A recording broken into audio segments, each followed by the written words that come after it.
Yeah. Hey guys, welcome back to the KLV podcast. I'm Brian here. It's Brian here. I'm Meg, Meg. Kevin, Here. here to talk about marketing, business, and all kinds of different strategies. Cool. Episode 2. Episode 2. Thank you, Brian. Yeah, you guys ready to go? Has it been a week since we've been on here, Just or we about. skipped a? Did we Week and a skip a half? week? That one, yeah, we Oh, skipped a okay. week.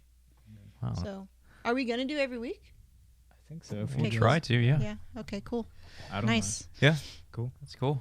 Okay. All right. You guys ready? Ready to go right into it? Yeah. Let's do So, it. Last week we talked about, a lot of fears and stuff about Yeah. entrepreneurship and business. But today I want to talk a little bit more about mistakes, when starting a business. Mhm. Something Ooh. you guys have been around for a long time, so Good one. I'm Yeah. sure you've seen like people come and go, but you guys have been here for 10 years. So Yeah. Yeah. can we talk about a little Yeah. bit Let's do it. what you guys have seen? years. Mistakes. I mean, they're I would say. First business wise, and then we'll go into photography. Okay. Yeah. Business wise, well, we were young, and during that time in 2008, 2007, there wasn't a lot of business owners yet. Like, everyone was still stuck in that mindset of going to college, get that 4-year degree, and then go find a job, right? So that's how it was back in the day. That's why we didn't know you can make a career out of photography. And then since there was not a lot of information, the internet was still building. Facebook was still just Facebook for friends and interaction. It wasn't really like you got a business page. That business page came into play like in 2009, and then it kind of took off in 2010. But the mistake was with the lack of information of starting a business was forming a business plan. Like, Yeah. no one tells you, like, back in the day, go form a business plan, make sure your business plan matches what you do. But we were kids. Like, even our parents didn't know what the heck we were creating, so they couldn't teach us what to do. Right. And that's how I felt. And so what we did as artists was just be artists. And even though, like, I was brought up by parents that both owned their own businesses and everything, I kind of just took what I knew from them, from what I was like surrounded by when I was growing up. But other than that, it kind of stopped with our technology influencing how we run a business. But that's one of the major... Just having a plan. Yeah, having a plan. We didn't have any plans. We just went for it for a very long time, I would say. Yeah. Yeah. Any other? I would think if I were to like go back, I'd be like, well, this is something that we're trying to like train each other on and trying to train you guys on right now, which is the separation of people that you are within a business. There's so many hats that you wear as a business owner. But I think in order to have a happier, balanced, more sane life, because we've done that where we just go ham everything business, and maybe that's what was necessary to get here because it does demand everything from you. So maybe there is a pro or an advantage to becoming obsessed with your business, right? For us, that was just the only way, but it's not sustainable. So I would say, and that's what created a lot of tension or conflict or a feeling of like helplessness or maybe feeling stuck. Like, that's really not a great feeling, even when your numbers are quote successful, but maybe inside you don't really feel fulfilled or you don't feel happy, in my experience. And then if you're not happy, you're gonna make your partner not happy because you're having a miserable existence. So I think being able to kind of recognize that you are going to wear a lot of hats when you do this. Like, we're training you right now to do so many things, which is only a portion of what I do in the business, right? And then when I look at it, I'm like, holy crap, I actually do a lot of stuff. I mean, I knew that. But then now, in order for somebody to take on that weight or that responsibility, the same way that he give the responsibility to me for emails, it's not the whole pie, but it's like a big chunk. Like, there's a lot of weight that comes with it, and so it could take over your whole world. But I think, you know, when you're a second shooter, you're that. When you're a marketing guy, you're that. When you're a podcast guy, you're that. And when you're a boyfriend, you're that. Right? And having the kind of like the boundaries within yourself to make those boundaries. Oh, that healthy could tie into boundaries. the plan, right? Yeah. That can tie into the plan. And yeah, like you didn't have an option when you started business. Like you started it, right? So you have to do all those jobs, and then you have to do it the best you can. And it felt like it was nonstop working for, I would say, 8 years. Yeah. But if we did have a business plan, I just felt it would be more organized. We probably would jumpstart in hiring people, Right. outsourcing, like finding a person like you at an early stage in business versus now. But I feel everything kind of happens for a reason still. And I think a lot of people would say that too. Like not having a plan of attack would just set you back a little bit. Yeah. So knowing that would be a huge part of it, what does a business plan look like? Or what do you think now that you're here? So now that we're here, setting boundaries was one of the Like what she was biggest thing that Megan discovered, was to set boundaries. Which is basically just structure. How are you going to structure this thing that you're going to do? And you could really just do all the things in one day, which is how we operated. Let's try to do all the things in one day. And that's how Burnout, exhaustion, not feeling happy or fulfilled, or always feeling that you have to catch up, to I don't know, social media. do you see a lot of people burning out like that in the business world? Oh yeah, for sure, because we've been here for 10 years, right? So some people come and go into the business of wedding photography, and then we'll see a flux. Yeah. Like, oh, everybody got a camera. All right.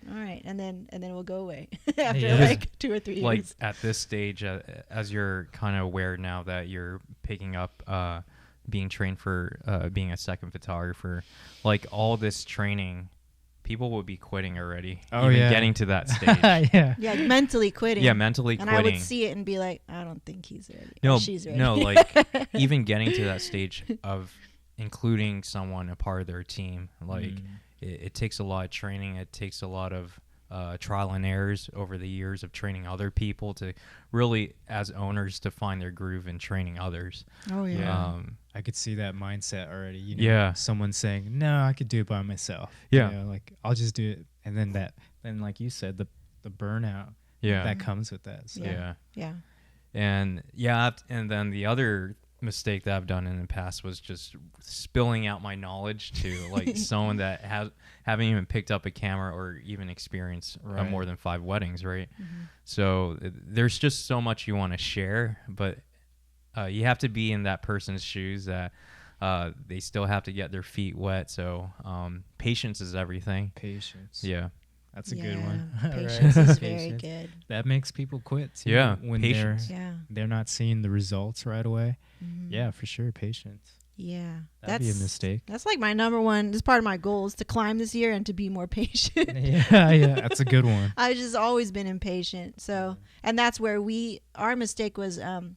There's a lot of things that were very similar. In fact, there's a lot of things that were super different. You know, like his energy's here and my energy's down here, but we're both very impatient, I'd say, and that's where we would kind of get in trouble business-wise, because if something wasn't giving us results, he'd be like, I want to change it, and I'll be like, okay.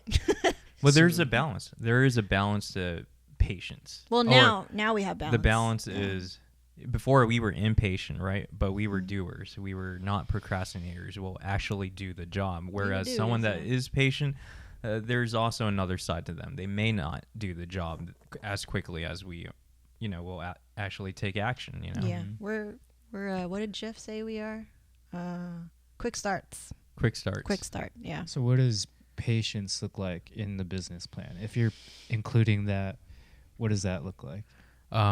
So you have to lay down steps and foundation, like a base, right? So you want to start, if I was like training you, we'll start with the basics. So even though you may have common knowledge of how to hold a camera, how how to change your settings and everything, we'll still go back to square one. Right. And you're just using your recall and what memory you have of these settings, and then kind of grow upon your knowledge. And that's patience right there. And things don't happen overnight, so I don't expect you to be an awesome second shooter within like 2 days after like seeing it, like after having that handbook, right? Right. That handbook took like a very long time for you to create. And About 5 years of like putting stuff and putting images and going and then trying it and then going back again. And like this seems to be the best one. And so basically, far. this is a guide to teach someone like myself how to properly shoot or Yeah. be a second shooter to you. In our way, right? Like, no shade to anybody who second shoots a certain way, but as I've learned, like the way that we do it and the way that, you know, I was trained by Kevin's, like, it's very logical. It covers all the bases. It leaves no room for error most of the time. And it's in a team-based way, so it's also built to scale up now that I've taken over it as well. So the way that we've... your feet. Oh. I have your feet in my view. Which they look like this, like little monkey hands. all right. Can't be serious when I see the monkey feet. This is a curl. He goes like this. I do that too. It's so weird. It And just I'm feels always good. like- It feels better. I'm just stretching out my tendons. I Right know. now. cracking 'em? I know, Yeah. That's what I'm doing. It's cute. It's cute. It was my wallpaper for a minute. I was trying to be serious, but yeah. So like, what was I talking about? Like just being a second and building on that structure, and building on the foundations. It took a lot of time and pain. And that's- a lot of pain. Yeah, a lot of pain, but that's the patience right there. Yeah. Is if And you're not giving willing, up. if you're willing to go 100% in a path that you created, right? Or even ideas that you thought, are you going to take 100% of these ideas and put it into action? And that's patience right there. Yeah, and I think those are two really important ones. I mean, right off the back, just having a grandmaster plan.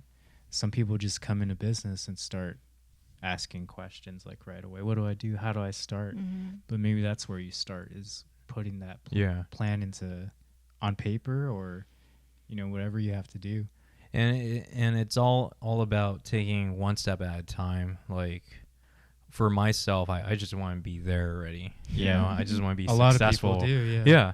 And people don't want to see the work that needs to get you there. Yeah. And I was like that many times. Yeah. But like slowly, it's reality, and you have to do the work to get there. Yeah, and I think that's what we're seeing a lot right now is, everyone wants to be an entrepreneur, and we're all trying it. Like you see it on Instagram, Facebook, everyone's taking a swing at it, Yeah. but not everyone's making it, Yeah. No one sees that it's Which is natural. right. Which is natural, right. yeah. But I think the view or the presentation is much bigger now. Like with podcasts like this, with Instagram, people sharing information, but you can share everything. Mm-hmm. But if you don't put in that big plan Yeah. or have that patience, Dude, Yeah. yeah. it doesn't mean anything. Yeah. Yeah. So Yeah. And isn't there's it a lot of crazy? that. Yeah, everyone has all the access Yeah. on your phone to this knowledge to how to do it, and it's crazy because people are still not. And maybe it has to do with patience, fear. Mm-hmm. It's all of these. That's things. very true, because I think ego is a big part of it too. Ego. Yeah. like Yeah. this time around, like kids are thinking they're starting businesses. They Right. think they're an entrepreneur, but they kind of use that word Very loosely. very loosely, that now that I have an Instagram, and I get to label myself Right. a photographer or a personal blogger, or It's not really earned. it's not really earned. They think the website is their Instagram profile. Right.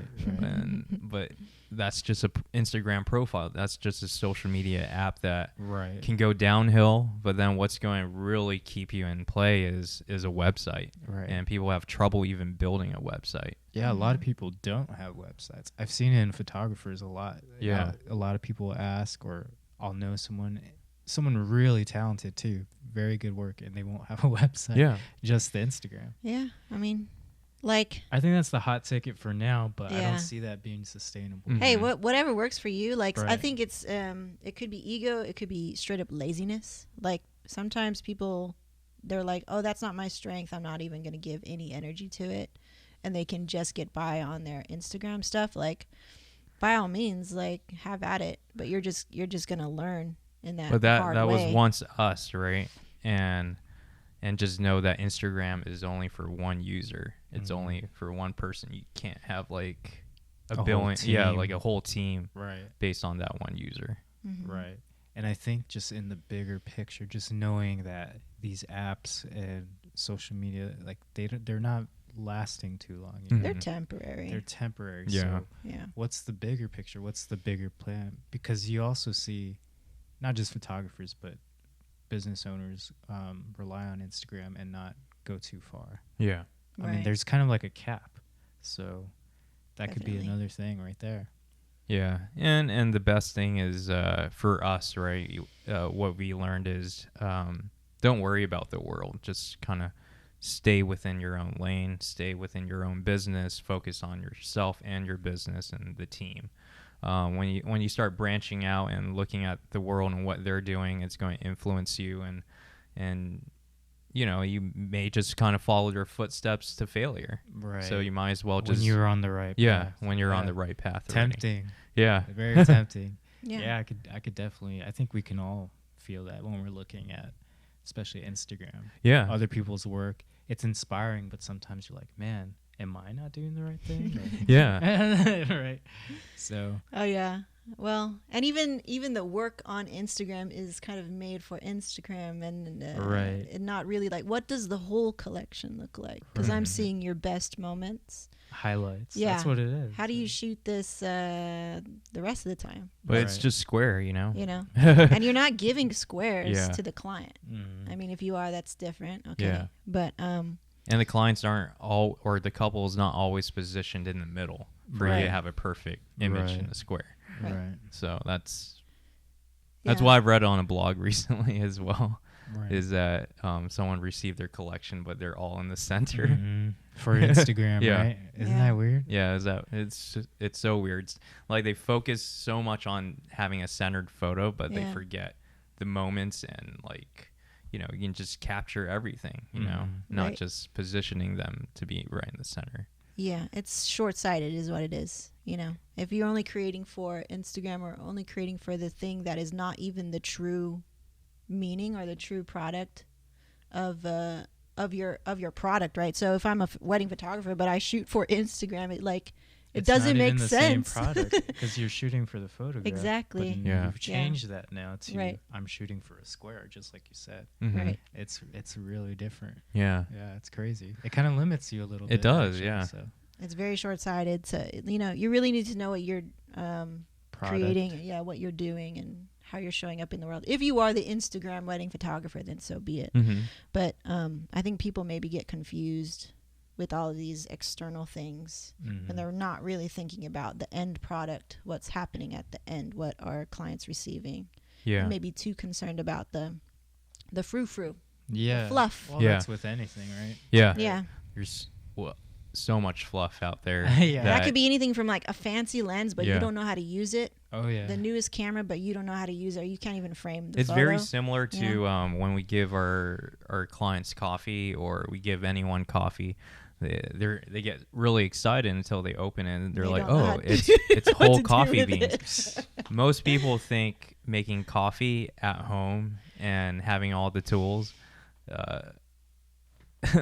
they think that you don't have to grind your coffee beans. They think it's grounded already. Mhm. So There's a lot of Folgers. education. Yeah. Oh Folgers. Lord, yeah. But I've been there, man. It's like, you know, I'll be the first to like, you know, judge myself first. Where it's like, there's all these labels and tribes that you want to join the club. You want to join the cool club. Like, I got the cool camera. I got the cool coffee making Chemex thing. But maybe you don't even know how to like grind your own beans, or Yeah. how much water to put, or what's the water ratio. So you're shallow, you're a shell, you're empty, you're in that Instagram culture where you're only this level, you're only this deep, like you're so It shallow. kind of sounds like temptations we're talking about. Mhm. You know, and It's the same thing with money, you know. Yeah. Yes. You're not actually trying to make a product. You're trying to make a certain amount of money, which is fine. Yeah. But that could stunt your growth, you know, Yeah. without the plan, without the patience, Exactly. without knowing the product. So I think it does something to your soul too. Mhm. Like when you're this sort of shallow, get rich quick sort of vibe going on, that It sort of doesn't last energy. long. I've never seen or heard like of friends too many people that actually make it like that. Very rare. Very rare. Very It's rare. super rare. And then They like, can't who are you? sustain it really. Yeah, and then what person did you have to become to, because you took this shortcut, right? However way you got there, like what kind of character, what kind of person are you to do that? That would be questionable. You can be successful, but then it will just be a short-term gain. Yeah. Right. Yeah, it won't be long-term. Who'd you screw over to get that? Yeah. Right. And Exactly. sometimes you might even be lucky. Like maybe you just hit lightning in a bottle, you know. Yeah. But you don't know how to sustain it. Now you have all this money and wealth. And Yeah. you don't even know what to do with it. Exactly. And then here comes the sharks, right? yeah. Anytime you make $1, you know, people want something or Yeah. yeah, so that could Yeah. even be a mistake too, like trusting the wrong people. Oh, yes. Mhm. So Yes. partnering with the wrong, who knows? Yeah. You know, I'm sure that's a thing too. That's a big thing. Right. Yeah, we went through many of that Yeah. already. It's not like they were sharks or anything. It was just we didn't have the right chemistry, or we didn't have a business plan in check before we partnered up. We didn't even have a people plan. Like, who's Yeah. a good person? Because if we only hang out with each other, we only know each other and how we even say responding to texts. Our expectation of responding to texts between each other is immediate. Mhm. So if we only have this world, if that's our world, and anybody does anything different than that, we're like, who are you? Yeah. Why you answered so late? It's like 3 hours later, right? Yeah. When us is like immediate, we expect immediate. So like little things like that, we didn't even have a people plan where people have different lives outside of us and they have different standards of how they live. And like, Yeah. we had to learn that freaking late. Yeah. Yeah. I could see that, right? Yeah. Yeah, that's crazy. But it's Because it's cool. we're just It's so humbling. stuck into It's humbling. you know a fast-paced world in here. It's Mhm. fast-paced. Yeah. Yeah. Once you start to expand, things start to slow down, right? Maybe. Not really. It just becomes more efficient in how we do things. Yes Things and are no. things are Yeah. more concentrated now. Mhm. Like tasks are. You guys take more time and putting more concentration into it versus before it was like just between us, and it was Yeah. like I see. I would say it's not half fast, but we're just doing things surface Right. the entire time. We weren't going into the grains of things and Cracks. Yeah. Nitty gritty. Nitty gritty, yeah. Like Giving we more- did nitty gritty today, right? Yeah. Like pretty Yeah. nitty gritty. giving more thought to why we do the things we do. Yeah. Yeah. That was never, Yeah. something on our minds when we first started. We just like, let's just throw it in there. If it works, it works. If not, then let's move Let's on. move on, yeah. Yeah. We never analyzed why we did this and if it did work or it had a potential of working. We never thought of that. Well, that's the Yeah. beauty of a team. And if you were to like, if I were to think back, and the mistake that we made is building something that relied so heavily on one person. Mm. But a solopreneur will default to that. It's like you can't I help see. it because you're the only one driving the train. You're like, well, who's gonna drive this train? It's just me right now. So okay, cool. And that's the hard part. It's like when you first. When the first 3 to 5 years you're a solopreneur, you're doing everything on your own because you absolutely must have to. There's nobody else who's really going to join you unless you paid them or they have a partnership with you or some kind of contract, right? So cool. You learn this skill to be a lone wolf and to drive the train by yourself and do all the things. The problem is when you actually want to graduate from that and you want to free up your own time and you want to relax a little bit, maybe. Mm-hmm. Or you just got older, you want to get sick, we want some sick days. Yeah. So when that happens, you're like, oh snap, I have no skill set to actually have somebody else drive the train because I'm the only one who did it. That could hurt the company right there. Mhm. right? And it did for a while, right? Because we didn't really know how to make that transition. We didn't know how to graduate to the next level. the first part was just us working together. What was that going to be like? Mm-hmm. Right. And so it's kind of a double-edged sword when you become a business owner, because you have to do that. You have to be so visionary and do all the things by yourself so that even somebody can believe in you and want to follow you and want to join your team if they weren't already like a partner already. Mm-hmm. So that's the really hard part, and it's hard to do that and try to build your business set up to scale and to have a team later. Mm-hmm. And that was that's really difficult. But if you can kind of imagine someday you're going to get old, or someday you're not going to do this thing all the time unless you set up your business that way, then it's going to be really tough. Mm-hmm. Yeah. It's going to be really tough to make the transition. But I think all the businesses that do it, it's just a lot of pain. Like, and you just had enough passion to get you through. And also, it's not about just creating a business plan once. This business plan has to be reevaluated, and it has to catch up with the times as well. So it's going to change as the years go by. But we'll run into businesses when we were working for Coverve, like the manufacturing business, where this owner's been doing it for so many years, like probably 30 years, and he hasn't even built a website for his business. Yeah. I'm sure there's some businesses out there like that. So it's important to always kind of check in, make sure you're always your business plan is always updated. Yeah. It's like an old ass constitution, right? We're trying to run the world with this constitution. Yeah. It's from the 1700s. Like, what did they mean? You Yeah. know, it's like, well, crap. Like everyone's growing around Yeah. you, but then your business plan's outdated. Right. Mhm. Yeah. Right. So with the business plan, what was I going to say? It was like, I'm blanking right now. Oh, it was in my mind. Then you brought up the Constitution. And then I saw all kinds of presents. U.S. history. They're all white. They didn't think about us. My dates got mixed up. Well, I was gonna add, maybe this will kind of jog some stuff. Is like I had a set plan for training you. Like I had a structure. But I told you in the beginning, like we're gonna see how it goes, and we're gonna be flexible and adjust where we need to. We're gonna operate from a really good solid base. But I was not trying to dominate you with my style of teaching, because I was like, well, how do you learn? I will need to adjust to that as well. I can't just ram information down your throat and like expect you to be your best self here.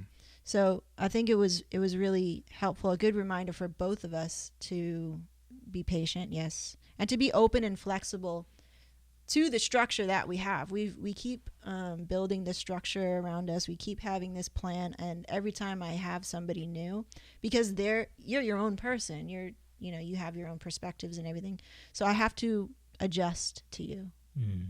And be willing to move and flex and Got it. contrast, It's a two-way street. Right. Yeah. That's what it was. I was thinking. It's that statement you said, always changing the business plan. If someone doesn't want to create it in the first place, and now we're saying you have to change it up every now and then, that could be discouraging to someone right there. Right? Yeah. Dude. Wait, I have to make it more than 3 or 4 times? Yeah. So the classic story with that is the editing. So Chi has a particular way of editing, and he'll teach me the standard. And then because he's always growing and trying to find new technique, however, it's never explained to me this way. It's like before, he'll evolve past this standard. And then I'm doing my thing, I'm editing, and then he's like, oh, I don't do that anymore. And I'll be like, what? So having the ability to create buffer and let people know that this is not forever. This is not concrete. Yeah. Especially the photographers. Exactly. Right, yeah. Yeah. Like everything that I'm teaching you right now, there's so much you can do, right? That's why I told Chi yesterday, is like, let's just keep it very small. I know we can do so many things. Yeah. Yeah, that's one thing I've noticed for sure is when you look at photographers maybe 10, 12 years ago, Yeah. the style they were shooting, Yeah. not too edited. And when it was edited, it's Yeah. kind of very like dramatic, right? Like Very vignettes contrast. Yeah, vignette. Yeah. and all kind and very strong exposures and Yeah. stuff. Now it's different. It's tighter. Yeah. Yeah. And you're starting to see these guys who were running businesses. Now they look like dinosaurs with their work. Yeah. So they didn't change with the times, and they have their big Yeah. watermark like Yeah.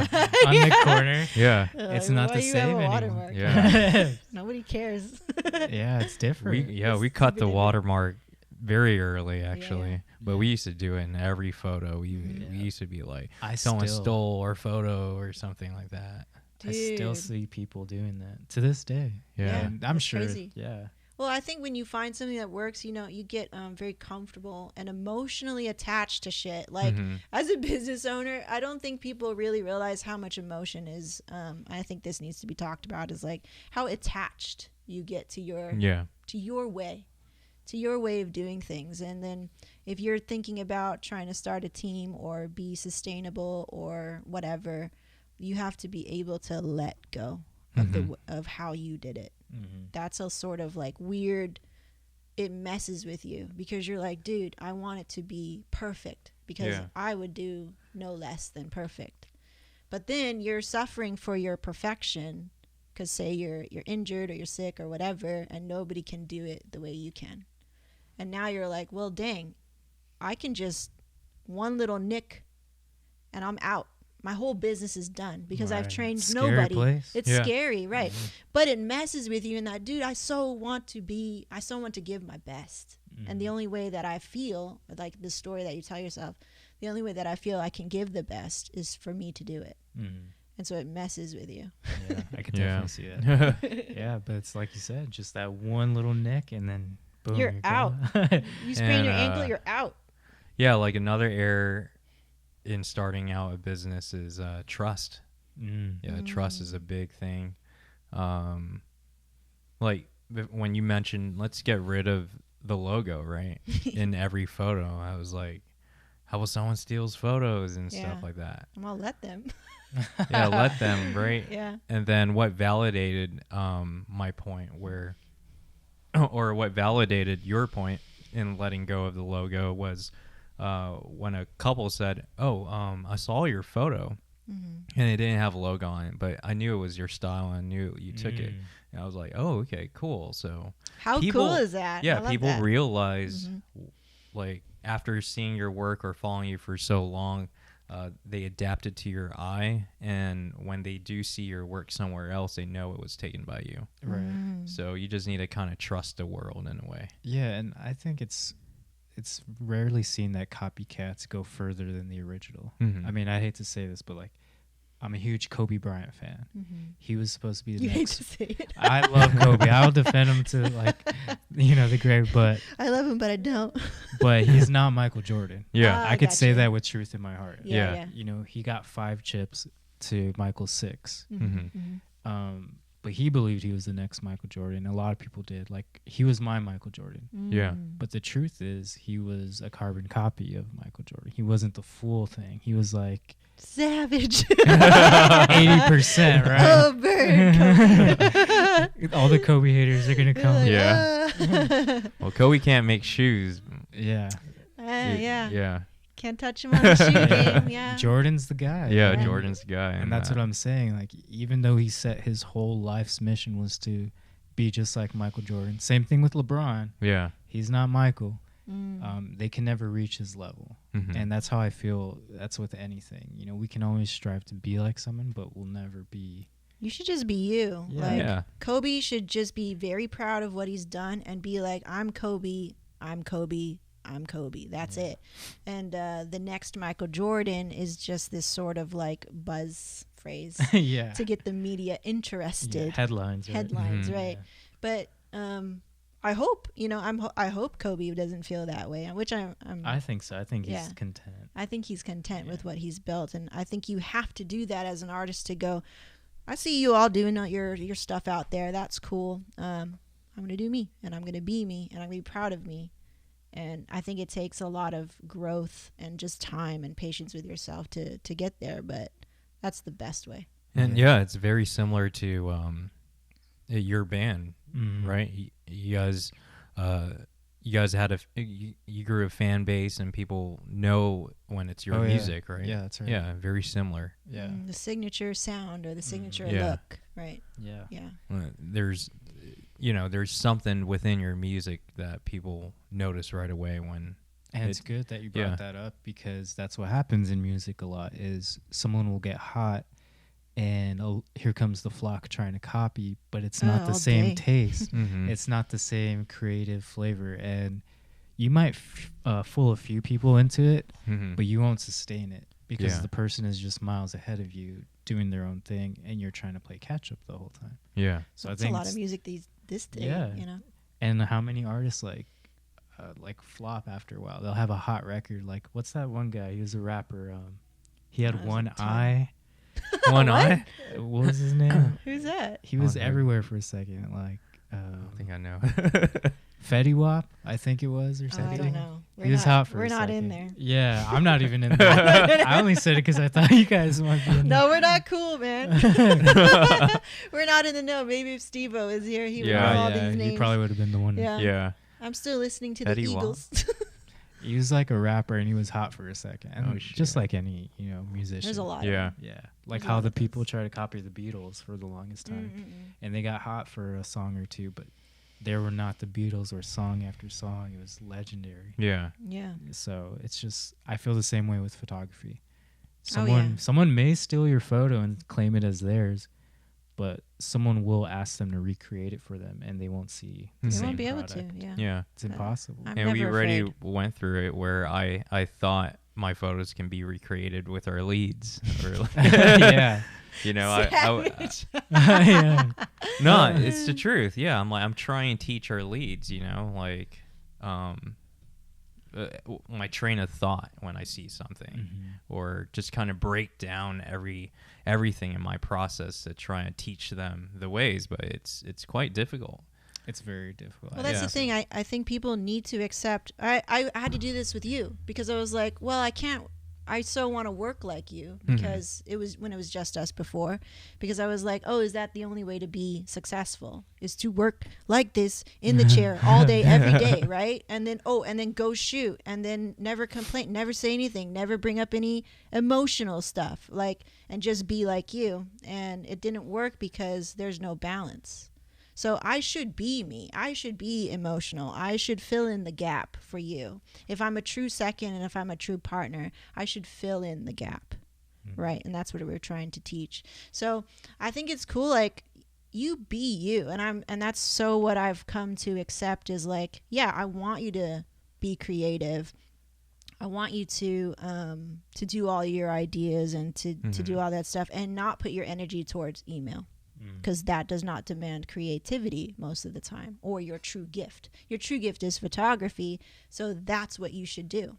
My true gift is whatever I'm doing now, so that's what I should do. And then same thing with the leads. Jenna, for example, may not shoot exactly like you, but like we were talking about her this morning, which is oh, Jenna has a very sexy, sensual eye. Let her do that. And she could still learn your way of thought in terms of the balance, how you balance so well the environment with the subject, and how every client that comes through is always whenever they say something about our work, they're like, I like how you balance the environment, or the venue and the people. It's not all just people. And I was like, yeah, you got it. So a lot of times when they write in the comments, that's what they say. So for sure, people need to learn to trust not only each other but themselves, to be themselves. A lot of people just need to accept who they are, Acceptance. and dig into who they are. That way they can bring and fill in the gap of whatever relationship or business or craft or art that they're in, because then they'll be truly happy and fulfilled, and everybody's in their purpose, which is a Right. really cool feeling, to feel like you're doing your purpose. Yeah. Yeah. I think so too. I think there's a lot of people who are doing something right now, a career, where they wish they may be doing something else, because Yeah. maybe they're not really accepting So their business or their career or job is not as fulfilling as what they'd like to be doing. Yeah, if they haven't accepted themselves, Mhm. that's tough. Mhm. There's so many people who are almost afraid to.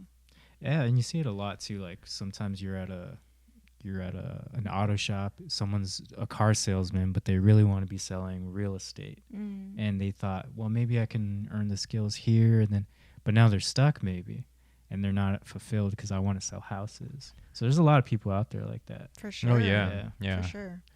Yeah, I know several people are like that. Yeah, and it sucks. It's like I would love for people to gain more confidence in trusting themselves to see it through.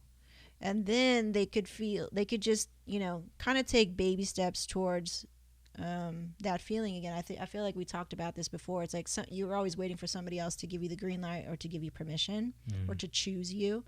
And you're waiting for somebody else to do that for you when it's really up to you. Like I feel like when Chi finally chose himself and was like, I'm just going to do it. Right? That's a moment where you're truly accepting who you are, and it comes in waves, and it comes in levels, and you get deeper and deeper and deeper with it. But that moment where you're like, I'm choosing me. Yeah, and it's powerful. Yeah, like you said, it does take, like for some people, it may take one person to make you hop on board in whatever plans you have for yourself. But for others, you probably need the world to tell them before they can start anything. Yeah, that's kind of like a blessing in disguise type of thing, where maybe you lost your job and you were like one of the hardest workers, but it's trying to tell you that you should be focusing on what you really want to do. Yeah, that happens all the time. Yeah. Right, It happens. It happened to me plenty of times. Really? Yeah. To leave me here, Yeah. I was How chasing, cool. Yeah, I was chasing dollars. I was chasing, things like that, and I wasn't fulfilled at the end of the day. In fact, I felt like I was at a dead end or something. Oh, yeah. And so I said, I trusted my gut against, financial reason or logic. I said, I got to do this because I'm not going to get another shot. Yeah. Did anyone say anything to you while you were working at the other jobs, or? No, I don't think anyone was really upset. My family and my girlfriend have been pretty supportive. There are expectations, like where you want to move to a better situation or you want your own place or whatever. But you can get that while putting in the hard work for what you believe in or your passion. Like the material is secondary to me. Like I need to make sure that I'm doing what I like or enjoy, and the money will come. Like that's how I always thought about it. As it should be. Yeah. As it should be. Yeah, you should feel free in your choices. But some people would put the materials first and then still find themselves unsatisfied. Well, I got the car I always wanted. Yeah. Now what? Yeah, I see that a lot. I mean, it's a trick. Yeah. Yeah. Your mind You'll plays see tricks. you'll see people rolling in really nice cars, and then when you come over their home, it's not even a home. Yeah, exactly. Yeah. It's a shell. The materials, see that's part of the temptation. Yes. I think. Or this brand name or this title. Yeah. It's sort of dangerous, because it'll infect everything. I'm so glad that she is not like that, because I feel like he definitely came from that world. You're like avoiding sort of the truth about yourself. Oh yeah, you haven't learned anything about yourself. Right. Truth is always the best. Yeah. Even if it hurts, I Yeah. think so. You're like running away Yeah. from reality, Yeah. almost. Yeah. It's true. Very unfulfilling to a lot of people. I think to everyone, actually. Yeah. So just accepting what you are, accepting your passion. And that doesn't mean you have to quit your job, but you can still work on it. And until you're at that level where you can, I think you were at a level where you decided you had two options. You had nursing and you had photography. At that point, you made a choice. So I think support too is a big one that people maybe I didn't really think about until it was really like staring me in the face, where I was like, oh, I need support. And it's really different for it's kind of like love languages. So like if you're like a verbal affirmation sort of person, then you definitely need that in your circle. You need to start finding ways to incorporate that into your structure, basically. So not having support could be a mistake, you For think? sure. I feel like Cheese very much like he loves having a cheerleader. Mm. Yeah. Like a tag team. He needs it. Like he has like his better friends right now are currently the ones who are literal cheerleaders for him. People encouraging. Yeah. Yeah. And I don't really need that. I can do what I need to do. What I do need is certain cheerleading, or not cheerleading, but like support in a specific way, and only from like one person. Like what? Right? Like so What like support? What is support to you? like to me, if I hear that was a great idea, thank you for thinking of that, you're doing such a good job. That's all I need. I'm It's like, almost like validation.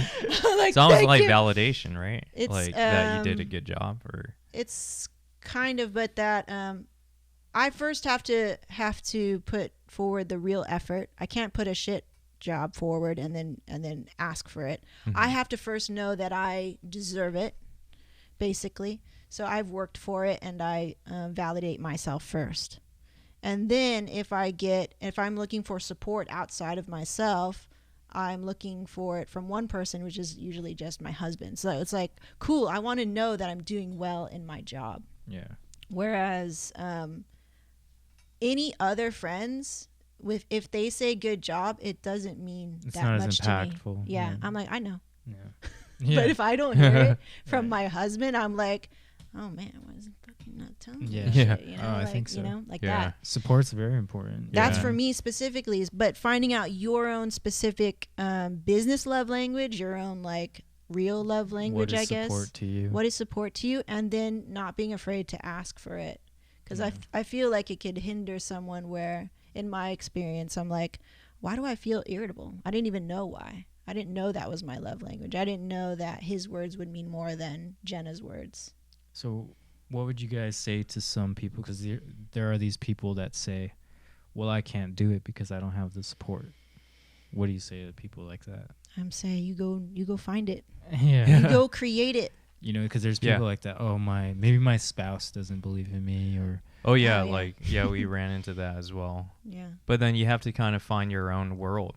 You have to kind of find, you have to find people that fits within your circle. like-minded. Mm-hmm. Yeah. In order to support you there. Like Right. if you don't get support at home, then you just find like-minded people that will support you in what you do. Right. I would still be open though. Like if I take my example, and I was doing a lot of very chasing likes and the gram and personal brand and all of this stuff, and I thought that's what I wanted. And at the end, I found it to be very shallow and fake. Oh yeah. And during that time, I was asking for Chi's support, like, isn't this cool or whatever, like trying to just like ask for support. And he was like, nah. He wasn't there. For one thing, it didn't really like, he's not that type of person, which I understand. So I went to go find friends outside of like the wedding business or outside of him that would support that world. And I found them, but I also found that they were also shallow. Oh yeah.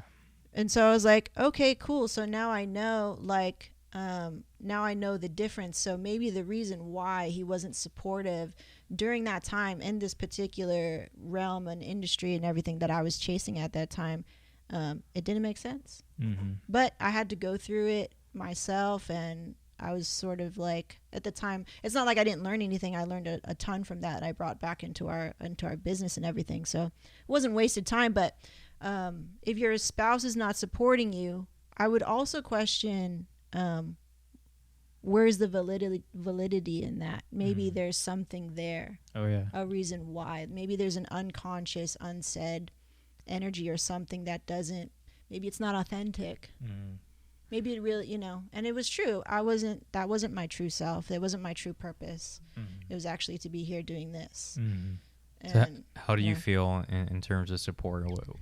I think in terms of support, I think at some level everyone needs it, because especially as a business. I mean, think about it. If you have a business and people don't support you, you don't really have a business. Yeah. So you have at to support you with some level, dollars. at some level, everyone needs support. I think how they get it may vary, because there are different types of people. Like you two have a difference of type of support. I have a different type of support. What's your type Yeah, of what's your support? type? My type has always been. How can I support you, Brian? I'm very similar where I don't need, a huge audience. My support's very different, actually. I just Tell me the details. let's see. Okay, I like to see results. I like to see people actually enjoying the product. So that's kind of support in that way. And Validation. right, and what it comes down to is, am I happy? And like kind of support within myself. I've always been a very like solo kind of kid. Yeah. So if I don't like what I'm doing, then I have no support from within. Exactly. So after I get that from myself, is the product I'm putting out, even if it's as much as baking cookies, do people like it? Yes. If they don't like it, I'm not going to go seek support anywhere else because I've already failed. Yeah. So, So it's like the experience it's the experience as well. And Yeah. then once I'm done with that, I'll move on to something else because I like to try different things. So, so my support is kind of in the feedback I get from the product, I guess you could say. Okay. I gotcha. Because I think there's a lot of noise in other people, because even with my girlfriend, she'll say maybe she doesn't like the way I took that type of picture or wrote this type of song, but it really doesn't impact. It used to, I'll be honest with you, it used to kind of hurt maybe being critiqued by your partner. But now I'm so comfortable that if I like it, nothing else really matters. But if it's not selling, obviously there's a problem. So Yeah. I'll look at that before. You're like that. Yeah. Yeah. Yeah. So it's kind of different. Yeah, That's true. there are times where I kind of overthink. You're reasonable. Yeah, overthink, and you'll start to learn when we start to sit down and choose photos. You're gonna sit together. down with him in a minute. You're gonna see. But you'll see, like, I'll be like, I don't know about this one, or is this worthy? Is this marketable? Is it going to attract the right clients that we want?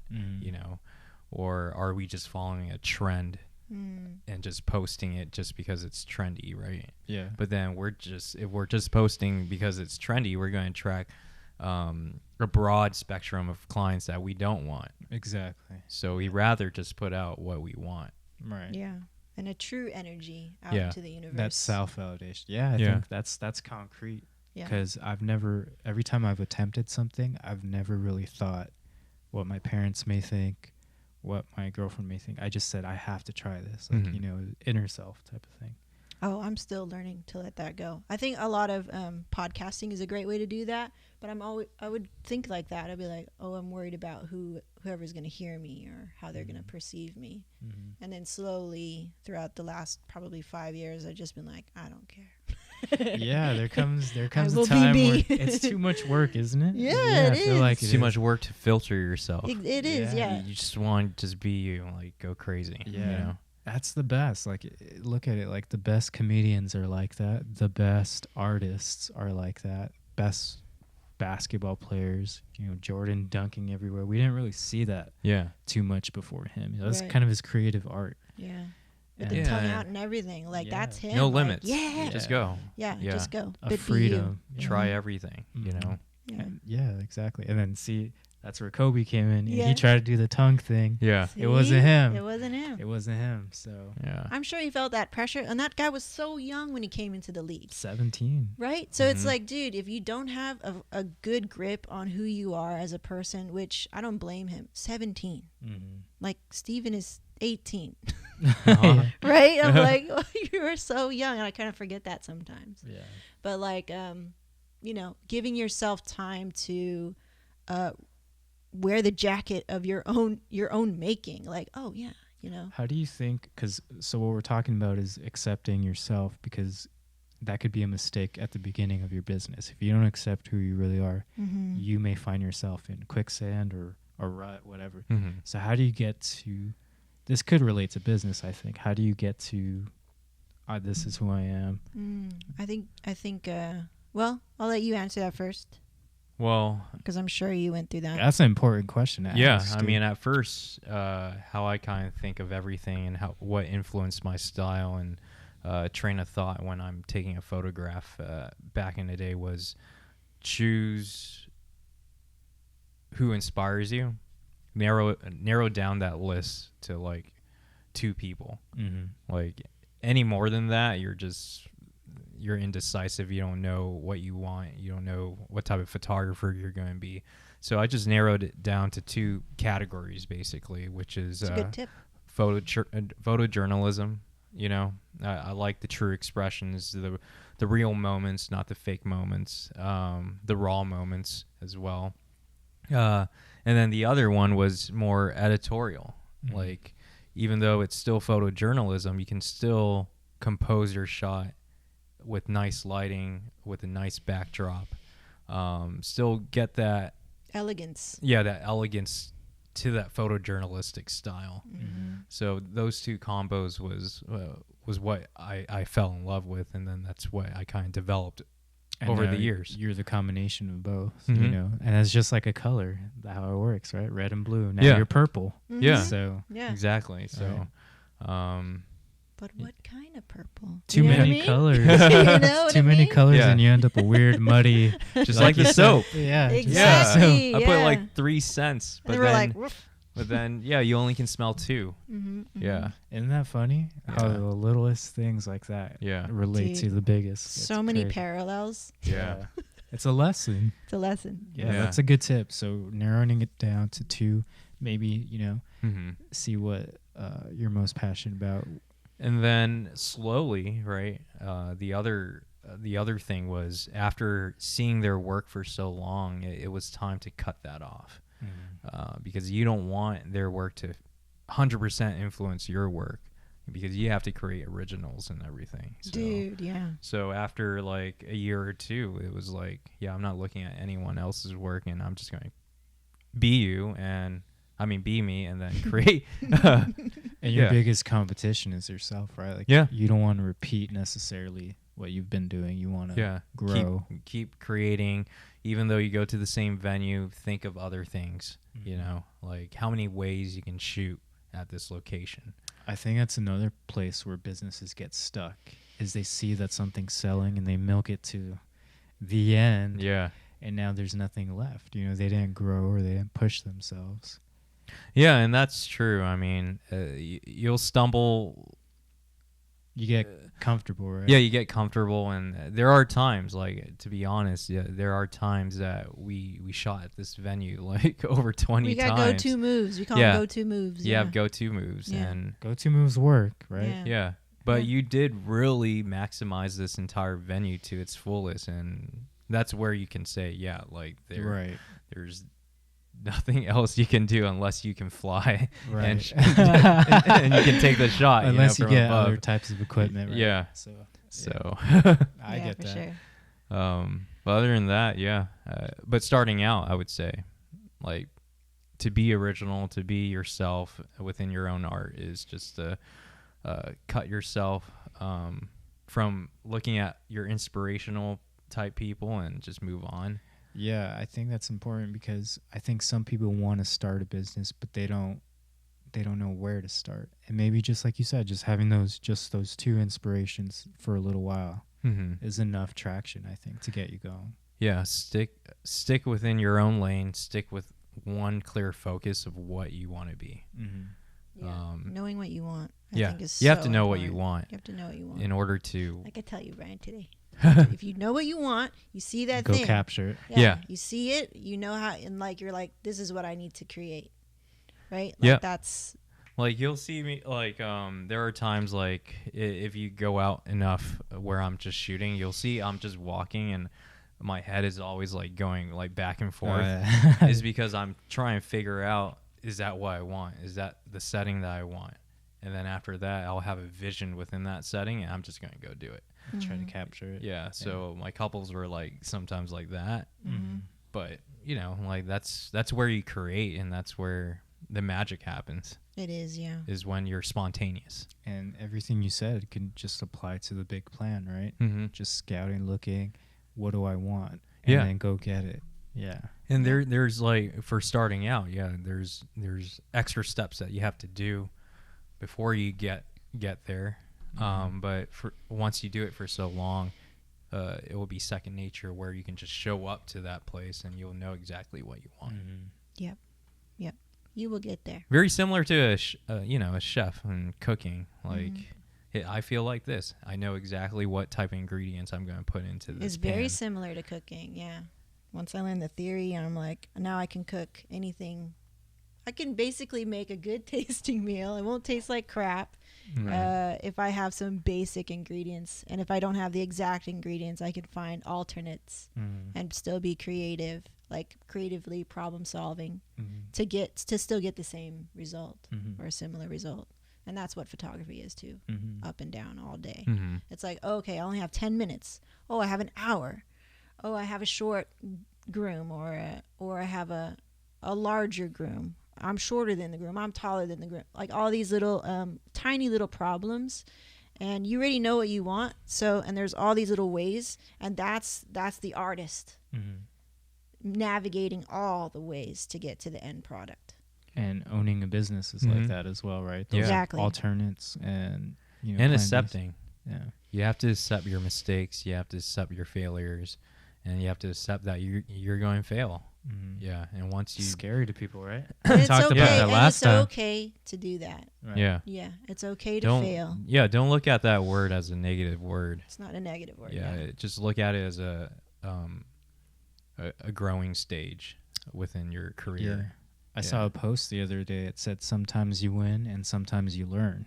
That's pretty Yeah. much it, right? That's basically it. That's so every That should time be is the a win. title Sometimes of you this learn, show. yeah. Sometimes you win, sometimes you learn. Yeah. And that's a really good You're one. like, dang, yeah. There's so many times just getting punched in the face with all of your failure, and then for you to be able to have to still have energy or to still believe in yourself after, and like to forgive yourself. Like there were many times when I made a mistake and I feel awful about it, and I'm like, damn. And you just really sit with that feeling of like your butt's all hot. You know what I mean? That like physiological thing that happens when you make a mistake.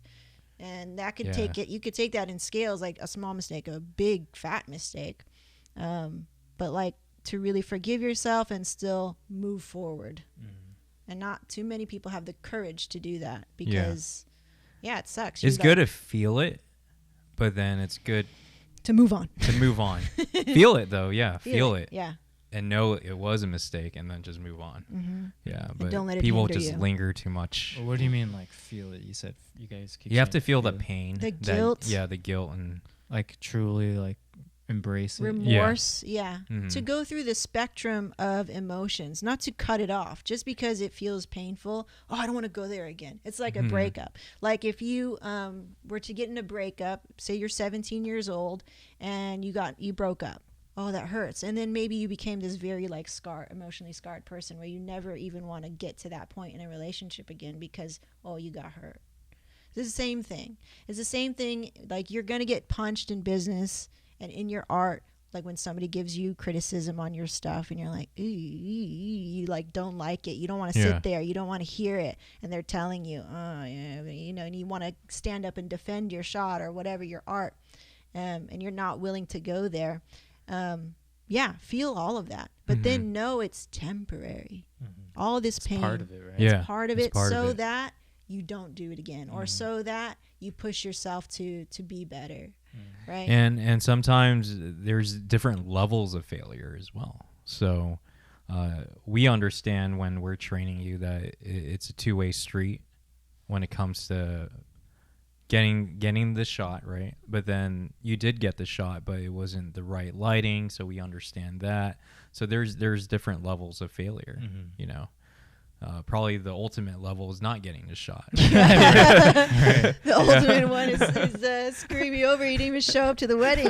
Oh yeah, maybe that one. That's the ultimate. Or didn't one. bring your cameras or something. I don't know. right. Yeah. You're like, I'm not showing up today, Meg. Right. Well, Got it. Yeah, I think that's super important. Yeah. right.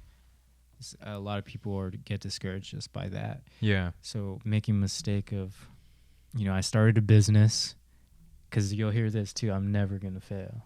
Like how silly is that? You Yeah. know? I think. Who said that? That's crazy. Like you hear people, I will not fail. I will not oh, fail. I will not fail. You Oh, know, I see. I refuse see. to fail, I but getcha. Yeah. it's important to fail. I think It is. Yeah. It We hear is. we hear that a lot in boxing. Yeah. Yeah, like Manny Pacquiao or who's the other guy? Mayweather. Mayweather. Well, he Yeah. actually hasn't lost, so Oh, he hasn't That's lost. actually true. He's undefeated. Oh wow. Yeah. Okay. Yeah. Bastard. Some of those I don't know though. Yeah. Yeah, I don't know. That's a whole nother. well, that's topic. just trash talk, isn't Yeah. it? It's like just trash talk. Yeah, It's just for fun, basically. but just the mindset. I think because that's a dangerous place to be. Is I will never fail. Well, you're setting yourself up when you do fail. How are you mentally and emotionally going to come back? Most likely you'll quit, right? Yeah. Do you Mhm. think So- do you think that's permanent? Because if you do fail, you're thinking failing is permanent, and you're like, there's no other way. I think it's not smart. You know, like I said, it's short-sighted. You need to be able to give yourself flexibility because you're going to grow. Everything is temporary. Nothing is permanent. Mhm. Well, one thing I find interesting is that you guys started when the economy was pretty rough, right? Mhm. And some people would have said, "Oh, that was a mistake to even start then." Not for So- us. But not for you guys. And look how you guys are 10 was- years over. It was no like there wasn't any other option. Yeah. It was Yeah, the yeah. best option. Yeah, you had to make it work. Yeah, almost a blessing, right, in disguise. Yeah. Right there. So you guys were forced was- against the corner right Yeah. there. So But even After when he, that, when yeah. he started it, like I still got a job. I was very surprised with the county. Yeah, you got a job. I got a job, like a real like job, you know, like a 9-to-5 job, and I was like, So we're just gonna keep, we're doing it. Yeah. And then I shot on the side, and we just did everything that we could on the side. And then until it became really full time, we incorporated in 2012, and then it was like, oh, this is it. This is our career. Yeah. Yeah. So going off of that, how do you guys think about like timing? Timing is important, right? Yeah, timing is everything, but for incorporation, it wasn't. I would say it wasn't my decision. I was just kind of going along with the ride, and whatever my accountant said that was best at that time, I just went along with it. I'm like, sure, okay. Yeah. I was like, I didn't have any questions because I didn't educate myself enough. What is the difference between forming an LLC versus a S corp versus a C corp? We're just sticking with being just a sole proprietor. Yeah, there were so many things, right? But then I just trusted this dude, and he's like, yeah, you want to be incorporated, S corp, and it fits your company. It fits the amount that you make based on what they see. So I was like, all right, cool. Let's Yeah. just go with that. And that could tie into just accepting what Yeah. what you got going on, who you are, and what your plan is, right? Yeah. So Yeah, maybe not being very real with But our projected Yeah. sales and what we could handle. he did like just incorporating us there, right? There was a once we found out that we were incorporated, there was another level of responsibility other than just being a sole proprietor, right? Yeah. There was levels of responsibility in making sure you have team meetings. Or that time there was no team. Once It was a just year. myself.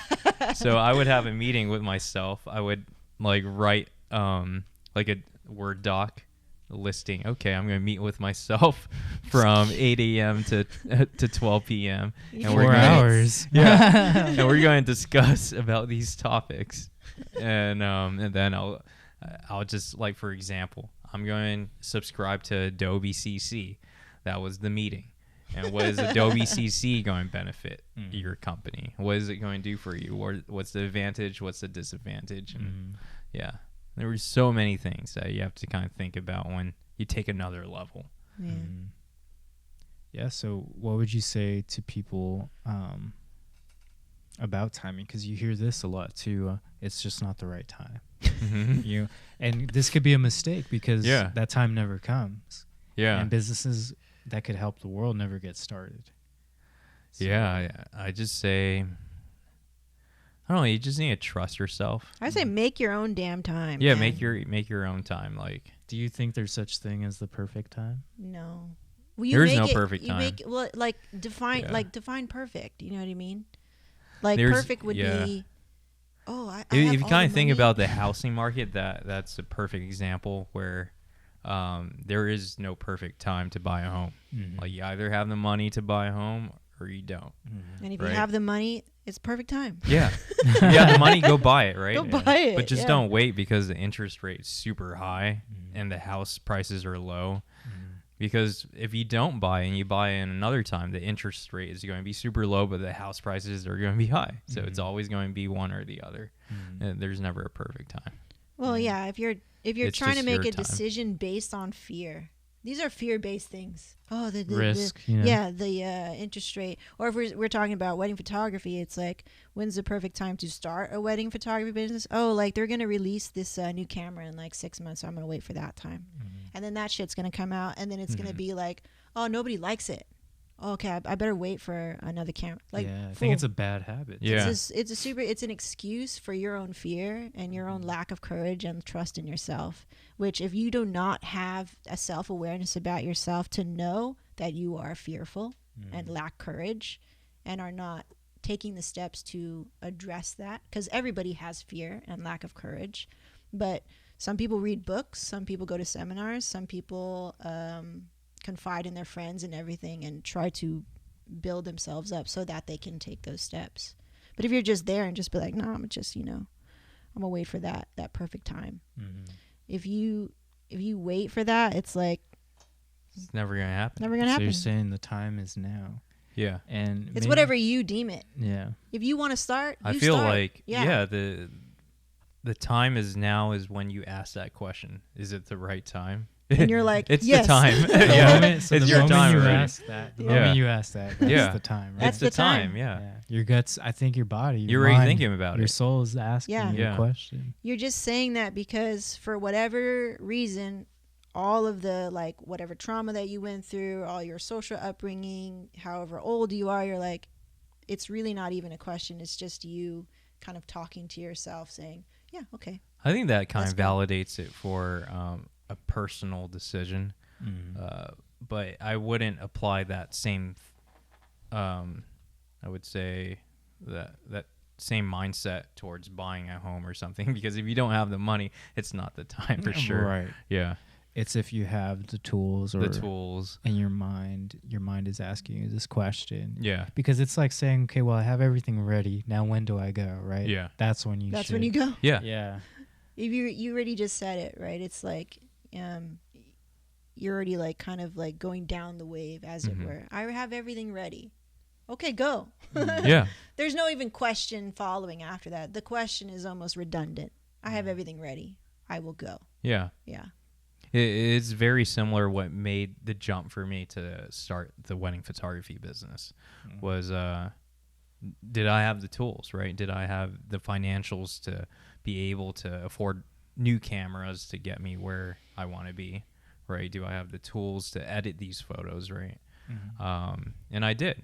And that's when I jumped the gun. It's like there was nothing limiting, like anything from preventing me from taking this step. Did you also feel like that when you decided to like completely join in? Yes. You asked yourself that question? I had to fight for my place. Yeah. So like I talked about, for him to let go and to build trust and all that stuff, those are all things that he was not ready to do on his own. And so that's where support comes in. And sometimes your support comes in forms where you're like, I don't want it, or you're resisting support. There's a lot of that going on too, where it's like, you need help. You're semi asking for help. You're not accepting this help. And sometimes it takes a certain language, or because you have a love language, right? You like to receive information and help in a certain way. So I had to learn that first, because I'm entering his world basically. When I was like, okay, if I'm deciding to put my career in here and put everything here, then I need to pitch it that way. So for me, it was like, okay, so I see that you need results. You're a results-driven person. I also know you're a fear-based person, so I have to be ready to address that when it comes up and fight for my place at the table. And that's what I did. And I learned all of that before coming in, and so that I could be confident enough to show my support and fight for it and say, this is necessary. I am necessary right now. I'm the person that can fulfill this right now, and this is necessary.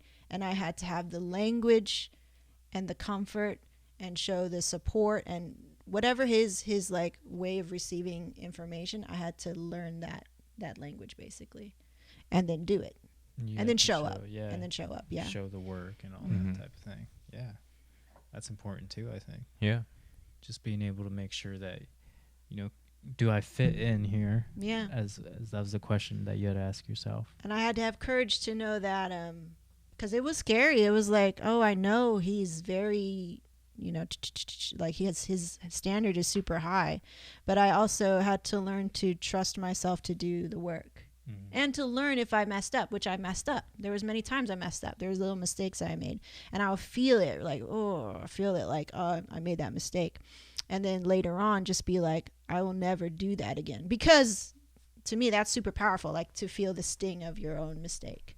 I think it's important too. And then for him to trust me to not make the mistake again. Yeah. So it's a give and take, right? Yeah. I have to show up. He has to give way. And then in the same way, I now have to give way in some ways. So, and then let him show up too. So it's pretty cool. Yeah. Yeah. Timing, right? Yeah. Timing. And then showing that you can keep up with the pace, right? And then you seeing that, okay, she can run with me. Yeah. We can run together. We can run together, yeah. And before it was always, he was always dragging me, and I was like, screw you. It was like that for sure, because we never talked to each other. It's just a lot of hurt going on, and that all the things that were left unsaid that nobody really talks about. They'd like to talk about the nice, fun, inspirational, fire up tactics, and I'm like, what about all the emotional stuff that happens in between the lines? That's another interesting thing too, that there's a lot of that. As far as having a business, a mistake could be not connecting with your employees or your partners. Do you guys see that a lot? Have you seen that a lot? Yeah. Very important, right? This very important. is someone who's within your company. Yeah. So yeah, you have to connect for sure. And how do you connect? Like, where's the line? Because I think a lot of employees, I think I'm always testing that with you, because you're the most recent. So every time somebody new comes into the company, and every time that we have a conversation about business, we have to remember to give way and be flexible, be patient, be forgiving, be compassionate, and we just weren't raised that way. So it's not both of us, like, we just are not that way. And the ego in both of us gets in the way a lot. Our own stubbornness, our own true belief in that this is the way it should be. Like, we truly can be stuck in that, and maybe we're right, maybe we're wrong, but it doesn't leave much else for other people sometimes. And because we are also impatient, maybe we will cut the string too early or preemptively, or not have the skills, the people skills, to like make sure that bridges are still there. Like, there's many of that in the past. So with you and moving forward, I'm always very cognizant of that, of my personal mistakes there, and then trying to help my partner do the same. Like, there are times where we have to rein each other in, because we can spiral down and we can spiral up without any consciousness. So it's really up to us, which is a difficult task, to keep each other in check and grounded, and humble, and remember the big picture of things, because we definitely can feed off negative vibes off of each other. Yeah. Do you agree with that? Yeah. Checking out over there. I've accepted that. I'll be ranting because I love it, and he'll be like, well, how do you feel? What's the importance to you in connecting with your employees, making sure that everyone's in check, and also that the business is going forward, or where you want it to go? He just tells me everything. I have to do it. Is it like I would say, like, in order to connect with who we work with, is just to see all sides of them.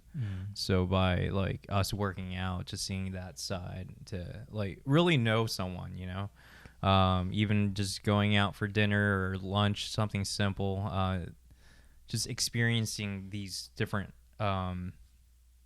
activities together, you can learn a lot from each other. I'd agree with that. And then it creates a balance within your relationship within your working environment as well. Yeah, I think that's a really important tool because anyone could get through an interview, right? A really good liar could get through an interview. Yeah. But if you're talking about seeing them in different type of settings, it's very hard to conceal who you really are for too long, right? Yeah. The truth always comes out. Yeah. Yes. So I think that's important to Yes. see. Yeah. Okay, if you're employees, let's put them in different positions. Yeah. You know, different situations, see how they are, see how they react. Yeah, I can see Brian. You don't give up. Yeah. Oh, yesterday I was in a lot of pain. Yeah.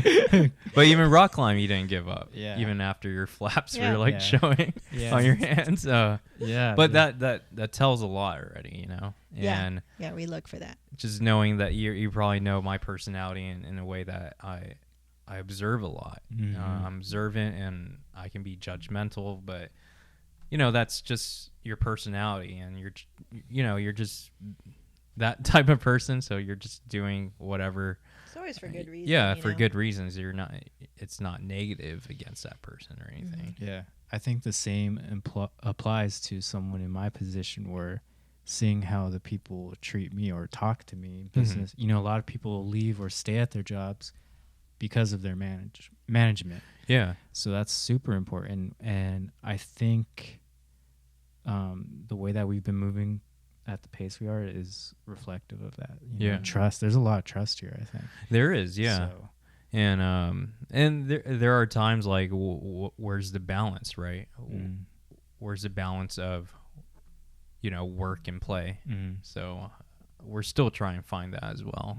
You know. Yeah, I mean, you're the first to really be like a full-time employee with us, Yeah. other than ourselves, right? So a lot of it is new. Yeah. But we've learned, like you said, with the timing. I feel it's perfect timing because I'm ready. I'm ready to learn, and I'm also ready to fail. Like yesterday, I was like, "Oh, you shot that all with a 35," and I didn't know. I wasn't paying attention because I'm worried about so many other things, you know. So it's a lesson for me to always check, and that's what we did today, right? So it was just like cool, but giving each other the space to do that. This is the time to do it anyway. And So- also, yeah, I'm also learning like I don't want to micromanage you, you know. And I did micromanage Megan in the past, and I'm trying not to, right? So it's also identifying your actions as, being your boss in a way. Like, and I've never been a boss of someone before, so Right. it feels a little foreign. yeah. Been a boss of me forever. Yeah. What the heck? But like I don't want to be that type of boss, you know. Like Right. you just want to be a very flexible person. You just want to be fair. Like it's a fair game for everyone. you Yeah, know? and Yeah. I feel like it's completely fair. You know, me coming in is Yay. my line is for me. It's where I draw lines is like I'm here to do a job. If I'm not doing it, Yeah, I like that. I like how I feel your energy always shift towards being more professional because, I don't know, you sense it. You sense it in tone or you sense it in timing or whatever it is, but you have a very good way of recognizing when is when. yeah, and I think it's like that because I saw how you guys do things, and I saw that my dreams or this is what I want. And this is what I want to be like. And I was like, wow, they have the information. They showed it can be done. So I need to listen and do what, like here now, listening to what you guys are saying. This is like, I'm a sponge right now and to other people as well. But yeah, that's why I think, okay, job first, I have a job to do. I have to learn. And then comes the cool stuff, the fun stuff. Yeah. I promise there's fun stuff, but you got to master your basics. Yeah. Yeah. Yeah, it Nitty is gritty first, then Yeah. get your hands dirty. Yeah. It is Yeah. fun because I describe my job to people and they're like, wow, that's what you do for a job. But my first thing is like, it is a job, you know, like Oh, yeah. we're shooting in Big Bear and everything. And that sounds glamorous and fun, but there's a job to do in that moment. You know, Yeah. there's photos to capture. So, Yeah. And There's then- theory to execute. yeah, Mhm. then Yeah. comes the realization that when we're out there and we're capturing it, then you're like, wow, this is fun. Like, this is good. We're out here in this atmosphere. Yeah. These people are enjoying their time. I'm enjoying what I do. So it's like secondary to me. Yes. So Yeah. But That's that good. the process that you're in, I would say it's a fun process Yeah. because when I first started, I felt that was like the highlight of the business was growing, like continuously growing. And then once you reach your growth level, that you feel like there's just little bits and pieces you can still take your level and skill set to another level. But yeah, I feel like or like right now that where you're at, and there's just so many things to share. yeah. Yeah, so many things to absorb Yeah. that it makes it a fun learning experience. Yeah. And it is fun. The whole thing as a package is very fun. That's good. I just want to make sure, like, boom, the job is done. you know? Yes. Yes. And I think as bosses, that's what you guys would want. As if I was a boss, that's what I would want. Yeah. Yeah. That's why I am the way I am. Yeah. Like, would I want to hire me? Yeah, I would hire a guy like me. Yeah. Yeah. If I'm not answering that question correctly, then That's fire how me. I think of it too. Yeah. Like I want to be that freaking straight A bonus extra student stays after clean, you know, like that. I was always like that because Yeah. I want to be that star basically. I want people to like hire me and see me. When I was before in any other job, it's like I want to show up. I want to show up today. Yeah, I think there's a lot of respect for you guys on my end because you guys balance that line pretty well. Like you guys execute your job, you know, to a standard, and then there's this time to show, hey, like look at this venue, check this out. Like, let me show you something, the latest thing, or you being open with me about some of the music you like, Yeah. things like that. You know? That's fun. You know, it's fun getting to know you guys. That's cool. But it's also just as fun working. I think that's important. If you want to grow your business, it doesn't have to be fun, but like it has to be enjoyable, right? Yeah, I think so. there has to be a spark Mm-hmm. Yeah. keeps pushing you every day. Yeah, because if you're just waving $1 in front of their face, Yeah. I think they'll just move on to the one who will give them $2. You know? Yeah, it makes no True. sense. So- Yeah. Yeah. It's everyone needs a purpose. Yeah, because I was Ubering someone, and they were talking about like, oh, you know, there's a position, and I was like, man, I don't even want to leave where I'm working at right now. They're like, well, you can come work for me, and they give me his card and everything, and I was like, no, I enjoy it too much where I'm at, you know. Well, that's good. That's Yeah, so- Try to scalp you on your Ubers. yeah, no, it happens all the time. So it's Recruiting in an Uber. cool. Yeah. Yeah, he was like, "Oh, you come." He was that guy I took to Big Bear. Yeah. Actually, yeah. That's funny. Yeah, he's talking about his business, and yeah, I think the respect and fun, the way you guys balance it as bosses, it makes me want to stay, even when someone's trying to like poach me or something. You know? Yeah. Well, that's good. Dang. So you guys do well. Yeah. Oh, thanks. Thank you. What so this is probably a different environment for you when you first worked with us. Like, how do you feel? Like, even though it's just us two at home here, but how do you feel like working from home? This kind of feels like a home. Like, Yeah, even though it is a home, it is a place to me. There's even certain rooms. Like when I walk into her room, it's basically an office. It feels like an office to me. I treat it like an office. Like I walk in there, I still feel that sense of when I was working somewhere else. I'm in the boss's office right now. There's still that sense. I do feel that from you. Yeah, there's still that Which I sense. like because it's respect. Yeah. It's not like, hey, let respect's a me big just thing. crash in the corner. Yes, yeah. Let me just put my feet up. you know? I'm so glad I don't have to say anything like that. No. Like, don't put your feet up on my fucking desk. As soon as I cross that door, I Yeah. feel it. I'm like, okay, this is the boss's office. Yeah. And yeah, same thing when I go down to yours. Like I don't want to break anything or like, hey, what's this? Where are these toys? I have the same thing, and I live here. Like when I cross that, there's no door. I'm just like I'm in cheese space. Like I'm not gonna be all up in his grill and everything.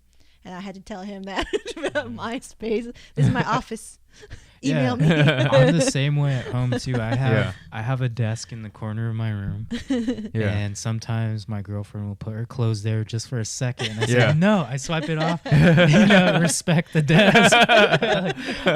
She'll tell you. She'll be the first one to tell you. That's funny. That's funny. This is my workspace. It's true. It's 3x5, but it's my office. I feel like he would totally do that. I feel like I left a coffee cup on your desk, and then I was like, I think. Oh yeah, I took it. And he took it off. But I was thinking about it when I entered back into mine. I was like, oh, I left the coffee cup. Oh, gee, we'll just move it. Hopefully. Yeah. There's definitely a respect for it, and it's healthy. It's a healthy boundary. I think so too. A physical healthy boundary, that's super necessary if you're going to run your business from home. Yeah. How do you? I mean, in terms of communication as well. Like, how do you feel like there's no other person here other than just us? Do you because in other working environments there's like many other employees, and they're sometimes talking to each other and stuff. And I understand that too. I mean, the last environment I was working, it's a similar job. There was about maybe 8 of us, but really I only communicated with 2. So it was very similar in the fact that there was this noise around. People were talking about the same business, but they weren't my people to follow. Like your clique. They weren't my clique. I didn't have to do things for them. I had to report to 2 people. I see. In the same way that it is here.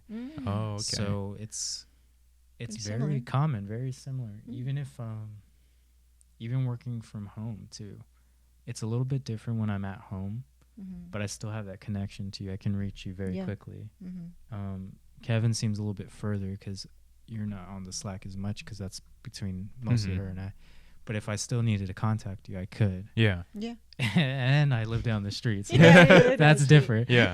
Such a bonus. But the environment here is very much a workplace first until I feel like we turn that switch off.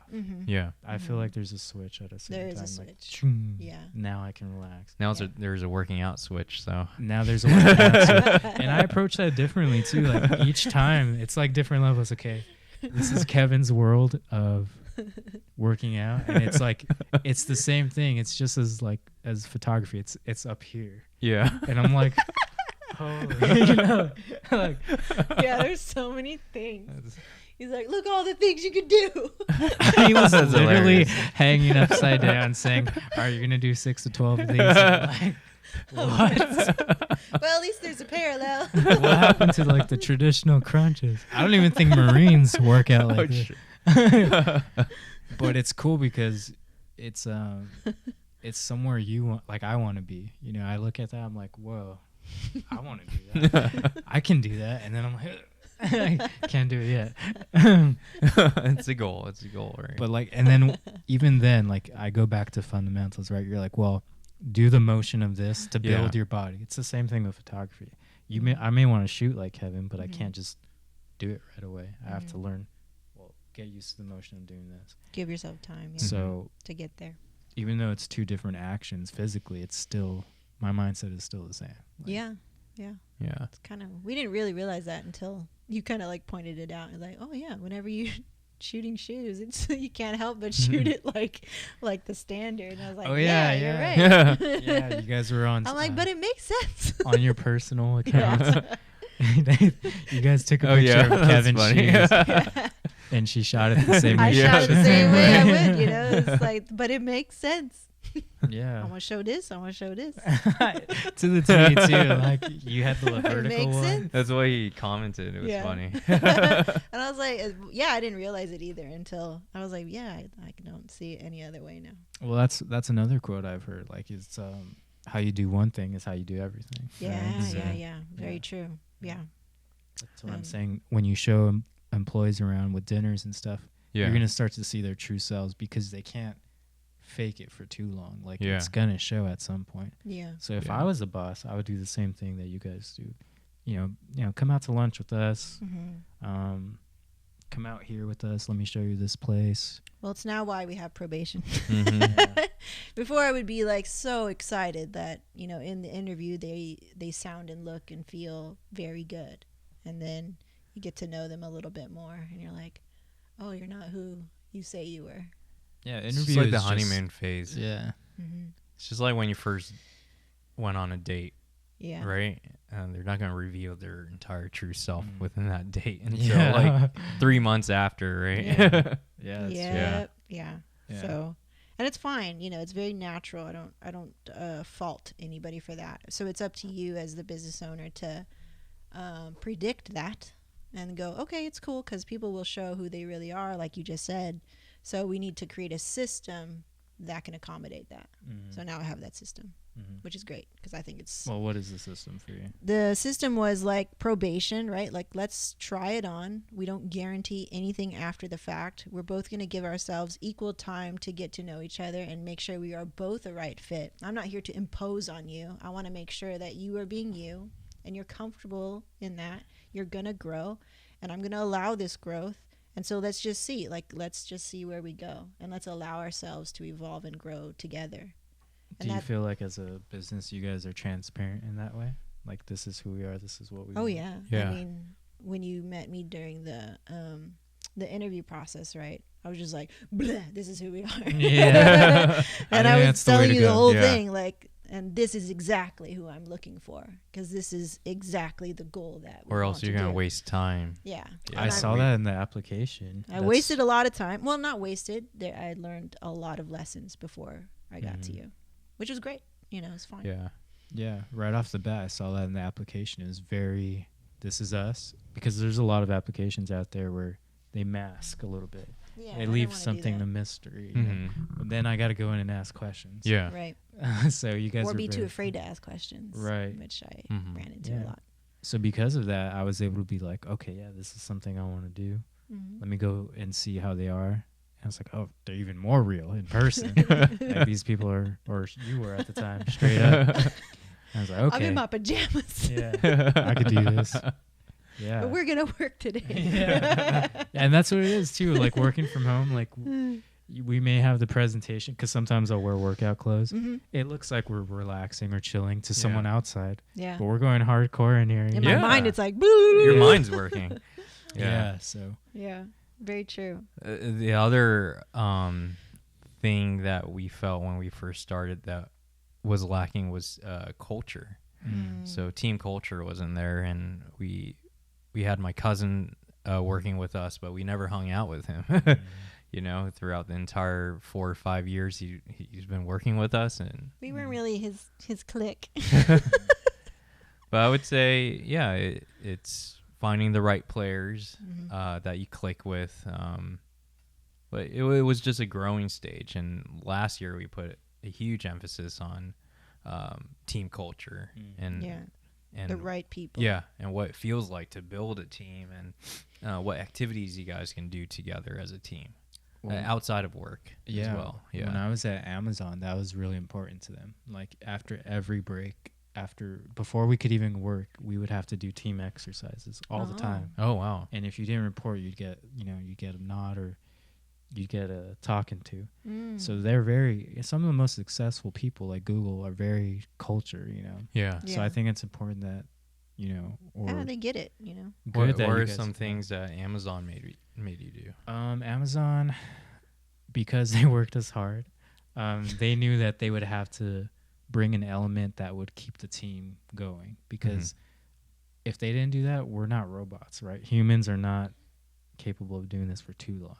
So I think they realized they had to bring in an element of human nature and kind. So they would have us come in and talk to us, kind of motivate us a little bit, say our numbers, hey, we're doing good, but we want to reach this.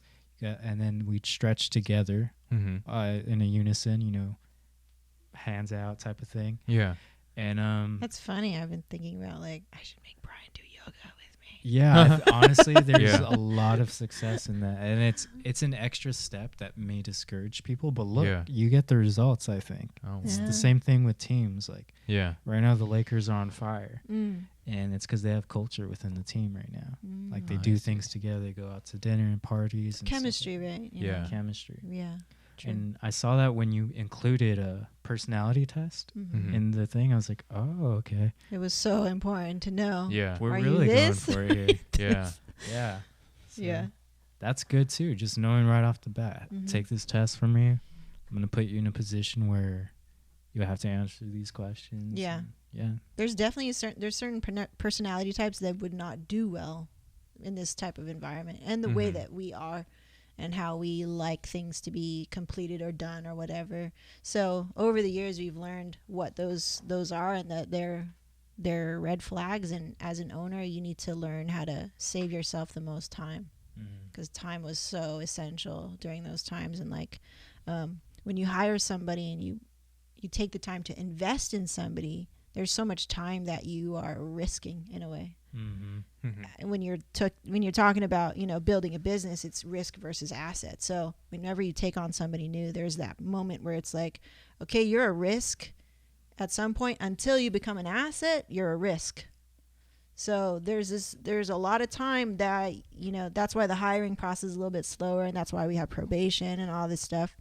And but it's cool, like allowing yourself to have that Yeah. incorporated into your business and into the culture. Yeah, I think so too. And just going back to the Amazon thing, it was a Mhm. unit. You know, we would be told that the company, our little division here at Eastville, Mhm. we were number 2 in the country at the time. Wow. So we moved as a unit. Like we had personal goals, personal rates, but we had collectively a goal in mind too. You know, together we're going to reach this. It'd be like a championship if Yeah. we were a team, right? Mm-hmm. So it was like that.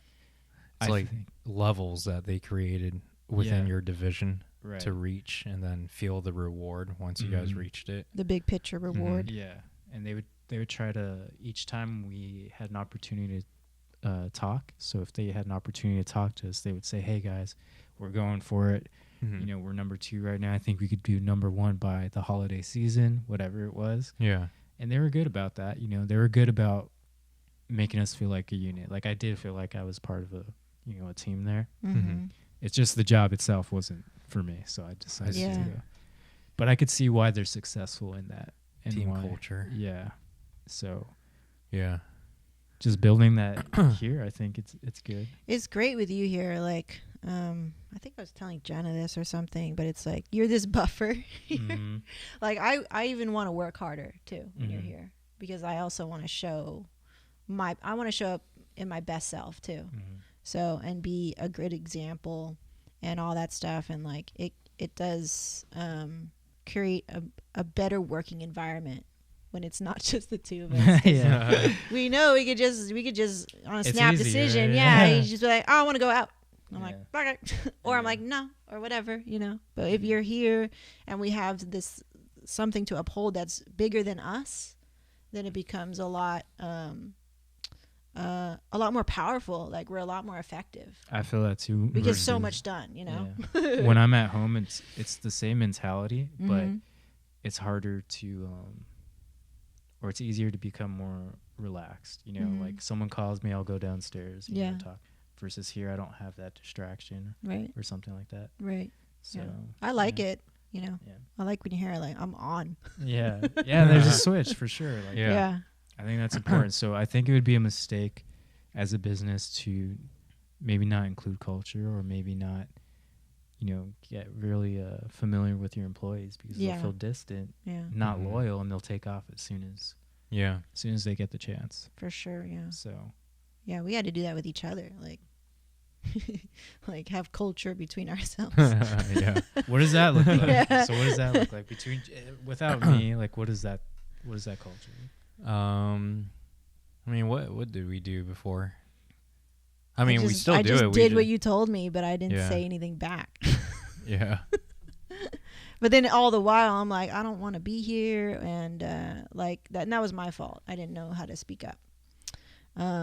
But if you don't know, then you don't know. Mhm. That's unfortunately that's the case in my case. Mhm. So what we do now is we tell each other, what are you doing? What are you doing tomorrow? We put our work first a lot of the time. It's nice to have a dog because it's a good break, and it forces both of us to get outside of That's good. prioritizing Yeah. the business. Balancing. Yeah. And also gives us something to do, to work on together. It's new. We're reaching new levels with it all the time with Nika and everything.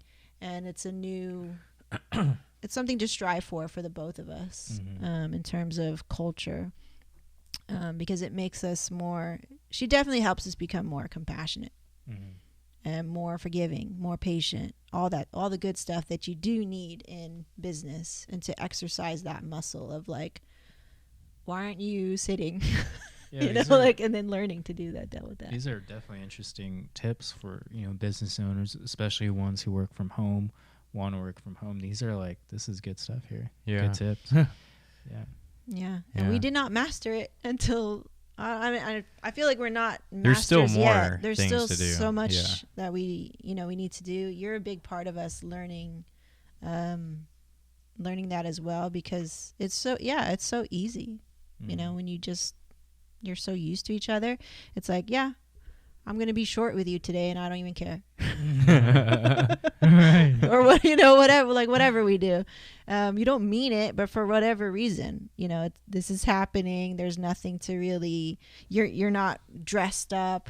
Your hair's not done. You look like a hot mess. Like, when we're all dressed up like this, it's like there's a different energy. And I would always think that too, but I'd become lazy. I'd be like, maybe I should dress up just because it will bring a different energy, because people say that too. Like, oh, I get dressed even though I work from home. Yeah. The only reason I don't dress is because it's uncomfortable. It's Yeah. uncomfortable, yeah. Like same right here. now, Like collars and stuff. yeah. Yeah. These pants are all tight. Yeah. But between you two, do you guys feel like, as business owners from home, Mhm. is there a switch that you guys go off of too? All right, we're working and now we're not working. Well, we're a little bit more abrasive with each other sometimes. Sometimes we're very sweet, and we try to be more sweet than abrasive. But it's like, oh, I'm working now. I got my headphones on now. Like, or I have like, I'm like, okay, bye. He's like, I'm gonna answer these emails. Okay. Like, so we're shorter with each other, but it's because, I don't know, for whatever reason, it takes more energy to be sweet sometimes. Is it because you're in a groove? You're trying to get something done? Trying to get something done, or we're frustrated with WordPress not freaking doing what you want it to do. Like you're so locked into your thing that you become abrasive. And there's so many elements too. Like, you guys have to basically be human resources towards each other. You guys Yeah. have to be. We're doing all the things. Yeah. Employees towards Employees. each other. So- Everything. Janitors. Like, And if you didn't get enough sleep the last night, or if I'm still peeved that has a expensive CPAP machine, doesn't use it, so I still have to go to the next room. So like, I'll have all that in my head emotionally, and that will make me short or abrasive. And those are the little things that add up after years and years and years of working together. I'm sure he has his own stuff about me, and like after a while, you're just like, go away. Yeah. and then sometimes you're like, you find your sense again, you find your sanity again. Maybe you slept really good and you're sweet again. But allowing each other, forgiving each other for those, the ebb and flow of your relationship, and the fact that you have this big responsibility, which is the business that's on both of you, and respecting each other's pains, respecting each other's space, respecting each other's own demons, own limitations. Yeah. Yeah. So if one of you is sick or feeling sick, Mm-hmm. do you guys kind of call each other, hey, I'm not gonna work tomorrow, I'm sick? Yeah, we do that now, And right? do you feel like it? Do you feel like in a business type of way, we're like, I don't want to do this, but I'm not feeling good today. I got to call my boss. Yeah, Well, yeah, actually, I mean, we had an incident last year, and I told her that I'm just like super sick. I don't think I can shoot an engagement today, or the day before the engagement. No, it was or the day something. of. Yeah. Yeah. But then I was forced to anyways. But Yeah, like a business, right? Yeah. You're right. Well, how it went down is like, first I put my nurturing wife hat on instead of the freaked out business owner hat. Okay, yeah, you know, I feel like that was the first time I was not resentful, offering my nurturing, because he's not nurturing to me. So I was like, well, you didn't do it to me. That's always in the back of my mind. But I was like, no, like, for me to be a professional, for me to show up better, for me to be better on all fronts, is to put this hat on now. You know, like, oh, Porchy, you know, like, okay, what do you want to do? What's our plan B? Okay, let's ask the shooters who's available. I go call, hustle, try to find good shooters. Nobody's available. Okay, so nobody's available. So, like, what do you want? Like, not freaking out too, and offering support in that way, where it's like, my partner's already down and out. So it wouldn't help for me to also be, bitchy or not nurturing or not supportive in any other way. So I'm just going to be my best, most supportive wife self. And I think it, to me, on my end, because I'm, you know, I want to pat myself on the back. I was like, I think it made him feel better. Because say if I was abrasive and I was like, what the heck? Why didn't you take care of yourself? Why didn't you take garlic like I told you? Something like that, right? What if I was like that? You'd be like, fuck this shit. You guys bring up garlic a lot. Like, by spiritually, the way. yeah. Anytime someone's sick, you get garlic. Yeah, because it does like, work. dude, yeah. I feel like it would kill his spirit, and he wouldn't have got it together to shoot that engagement that day. I even went on the engagement. Because he's like, oh, I think just knowing that if he really wanted to, he could be like, here, could you shoot it? And I knew that. And I was like, I'm just going to stay quiet and just be very supportive today. I didn't need to be there, actually. You handled the whole thing. You know, he was like, oh, my voice is so... And then during the engagement, booming, like loud voice again. So I was like, you had to give okay, what you had, right? you know? Yeah, but that was all the energy... Yeah, but that I had. You know, he showed up, but I think if you didn't have that support, it wouldn't feel as good. Like, you wouldn't have that springboard to spring off of. I wonder how that applies to, like, just to remove the title of wife and husband. Like, now we're talking about employees. I wonder how that affects it. Like, okay, as a boss, like, let's say you were the boss. I have this employee who's feeling down. Do I make him feel worse because he's down and he can't help it? Or do I say, you know, if there's anything you I definitely wouldn't want to make somebody feel worse. Yeah. You know, if there's anything you need, like, it's kind of a strange thing, right? Yeah. Yeah, like, we've learned that although, like, in workplaces, like, we're like, oh, you know, it's their personal life, and we don't want to get into people's personal life and everything. But it seems quite hard because their personal life influenced the way they work, and I feel like if we help them out, then it will make them feel better. So our perspective changed there in terms of, like, yeah, if you guys have a problem, like any of our teammates have a problem, then we're open doors. Like, talk to us, and yeah, we'll try to help you out. Yeah. I think it's always nice to have the communication. I may not be able to do all the things that you need, which is mostly the case. It's like, I'm not here really to fix your life, but I think the support of knowing somebody's there to just do this, like, that's very powerful. Even say if you're a person who doesn't need that all the time, but say you're hella down and out, you're sick, you feel a lot, whatever the problem is, for somebody to go, it's okay, or everything will be okay. Like, it's nice to have that. I think everybody needs that. And you guys have had these experiences before, right? Like, Yeah. Sure, yeah. And it's worked out. Yeah, I for think the most part. I think at least it's a needle in the right direction. Even if it's just a hair over, at least it's not the other way. Yeah, because the other way just keeps... That can keep going and spiral down and destroy trust between people. At the end of the day, I think you guys from the outside want to build a business where it's very functioning, very hard going, but you guys everyone has each other's back. That would be nice. Yeah. A family almost structure. A family type structure. thing. Yeah. We all look out for each other. Yeah, that feeling. That would be ideal. Yeah. It comes with a challenge, I'm sure. Yeah. You know, for sure. Any business. mentally. Yeah. It comes Yeah. with that mental challenge. Yeah. It's the trade, like if we're at the top and we're asking people to help support this ship or run this train, whatever, you have to be willing to pull that, right? Like your engine has to be strong enough to pull that. So that's the trade. And I'm like, cool, I'm down. Whatever I need to learn to do that. I'm not trying to take on everything at one time, but I know that there are steps, and we're just in there. We're taking those steps, Yeah. Like I can't Yeah. support a 10-person, everybody's here working, all that kind of thing. Like one, okay, good.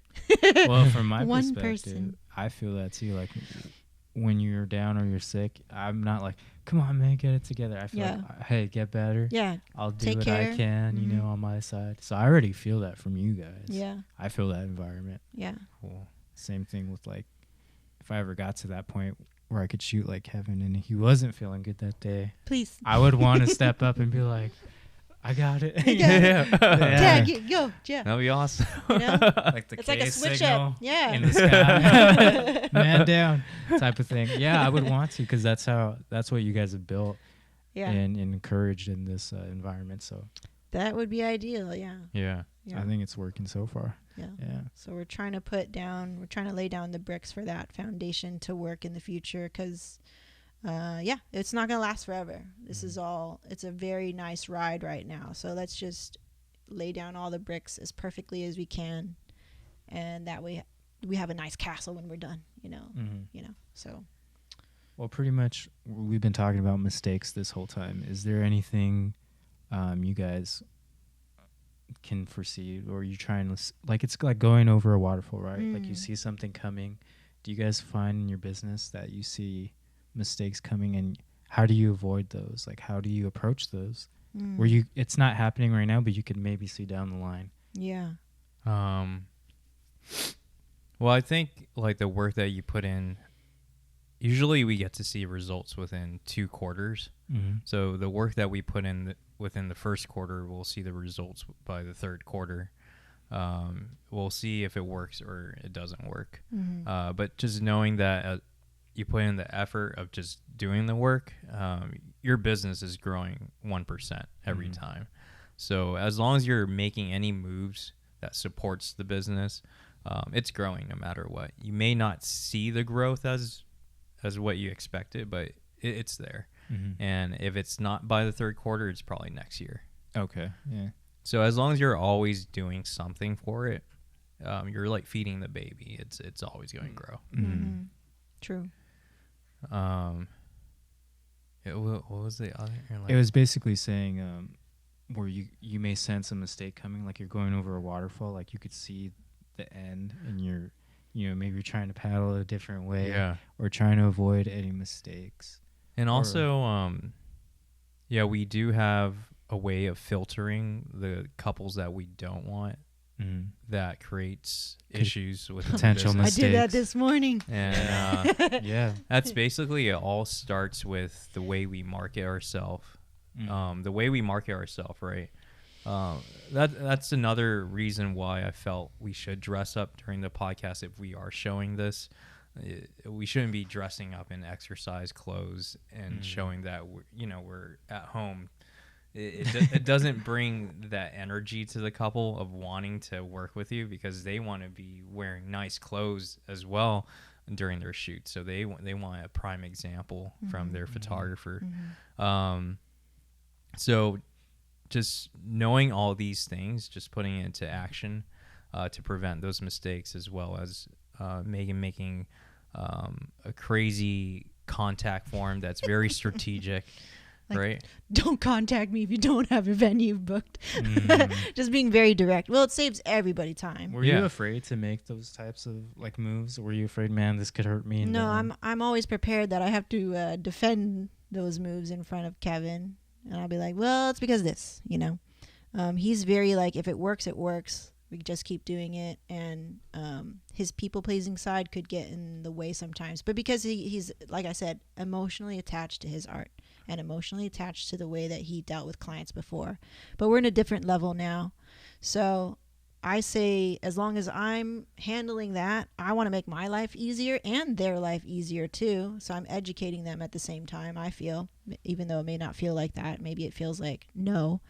But I'm saving you time that you need to book your venue first before you book your photographer. Yeah, That's it. which is true, and it saves us time as well because we're not going to meet with a client that doesn't have a wedding date. Like, Well, they're going to meet. Yeah, they're going to inquire again with another photographer, and they're like, "Have you booked your venue?" No. Yeah. Go book it. You know. And what happens to that? We kind of foresee the future in a way that they're going to book the venue. So they met with us. They're going to book the venue, and then they booked a date that we were already scheduled. So we basically wasted that time of meeting with them. Yeah. So there's, Right. yeah, it's best that they know their wedding date and know their venue. Yeah. Yeah, that's well said. I mean, that's what I was trying to get at was if you can see potential things that go wrong, how do you guys maneuver? And it sounds like you do it through your marketing strategies, your emails, details. I stuff try like to that. filter as much as possible. And like this just this morning, like there was a meeting that was set. We were talking, we're corresponding. I start to sense a little bit of a red flag, and I'm like, okay, let's just see, because it's not exactly like I think it would be a red flag. So it's like a hint at a red flag. So let's see. I'm gonna go through it because I know I'm gonna learn something after. And then I realize, okay, this is a big red flag. No, just like cut it right away. So having instead of like, oh, they're gonna feel bad, or no, like, because if they are looking for this specific thing, which we do not do, then I need to just steer them in that direction. I need to do them the favor and steer them in that direction, and not waste anybody's time. Because honestly, it's just at this point in the game, we don't need to do that. I'm sure you could even apply that to when you're out in the field too, right? Like you could see a potential, like, oh, that's way too, orange lit or something. Like you might exactly. You might see that waterfall coming. You're like, okay, I Nope. can't go in there. Yep. Or it would be more work to go in there. It will be more There's work. many exit signs in this shot, so I'm not going to force it. Yeah. Exactly. Yeah. Exactly. Having Like, that mindset. you never force a shot. Like, you'll know the energy of that location. If you're trying to make it work and it's not working, just move on. Like, It's don't- okay. Yeah, don't linger there. That would be your red flag. That Yeah. would be your red flag already. Yeah. Yeah. You're taking forever. And it's okay to like kind of stop what you're doing and realize it and say, "Hey guys, let's go That somewhere doesn't look else." good, yeah. It and that's being an artist. It's like it didn't look good, and you're out there taking care of them, so you just want the best for them. So Yeah. True. You're not a perfect human being to know that every spot that you go to is going to look awesome. Exactly. Yeah. Like forgiving yourself. Like, oh shit, I thought it was gonna look good, but it looks like shit. So let me just move on. Cool. Boom. Move. Yeah. Yeah. No, that makes a lot of sense. Just being able to recognize those red flags. You know it's coming. Trying to your best. So if it's bad, just cut it right then and there. Because otherwise, you're gonna make a hole for yourself. Yeah, you're digging a hole for yourself. I did that before. I'm like, oh, they'll be all right, right? They'll be okay. They're not going to ask for stupid things later on because they're being this way. And what do you know? They ask for stupid things. And I'm like, dang it, now I'm dealing with this client, Yeah. Yeah. So for my final topic that I have for you guys is this one probably puts people in a rut too, is how do you know how much to charge for your product? Because this could sink people. They do too many favors and you end up in a hole. And then maybe you're in debt. Who knows? So how do you go about that?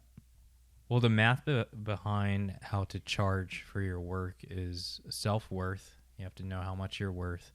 What's the industry standard first? What is the industry standard? So just look at like who inspires you, but look at people that kind of are within the same amount of years that you shot. Their work is pretty comparable to yours. See what they charge and scale where you're charging, right? But then also kind of look back at all your expenses for to make this business run, right?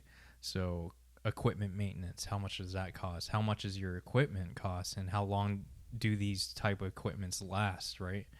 And driving and the amount of miles that you put on your car and the maintenance of your car, all those will take into account of how much you need to make profit in order to take care of everything. Mm-hmm. So now that you're growing your business and you have an employee or you have more employees, you have to make sure you charge more in order it's a fair game for everyone. Mm-hmm.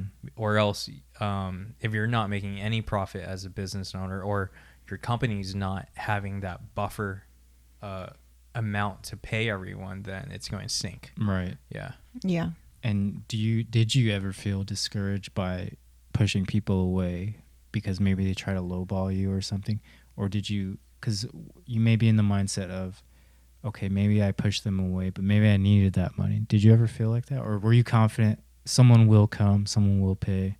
I mean, in the beginning, people were lowballing, and because you were new, you didn't build trust yet. Like no one knows you yet. In your brand. Yeah. No reviews. No reviews. So of course you have to kind of play the game and do some pro bono work. Pay your dues. Yeah, pay your dues. But once you're at that level that you feel you're confident and you know what your self-worth is, then yeah, like be strict with yourself. Know that what your standards are, and anyone that comes your way, they should be familiar with your standards.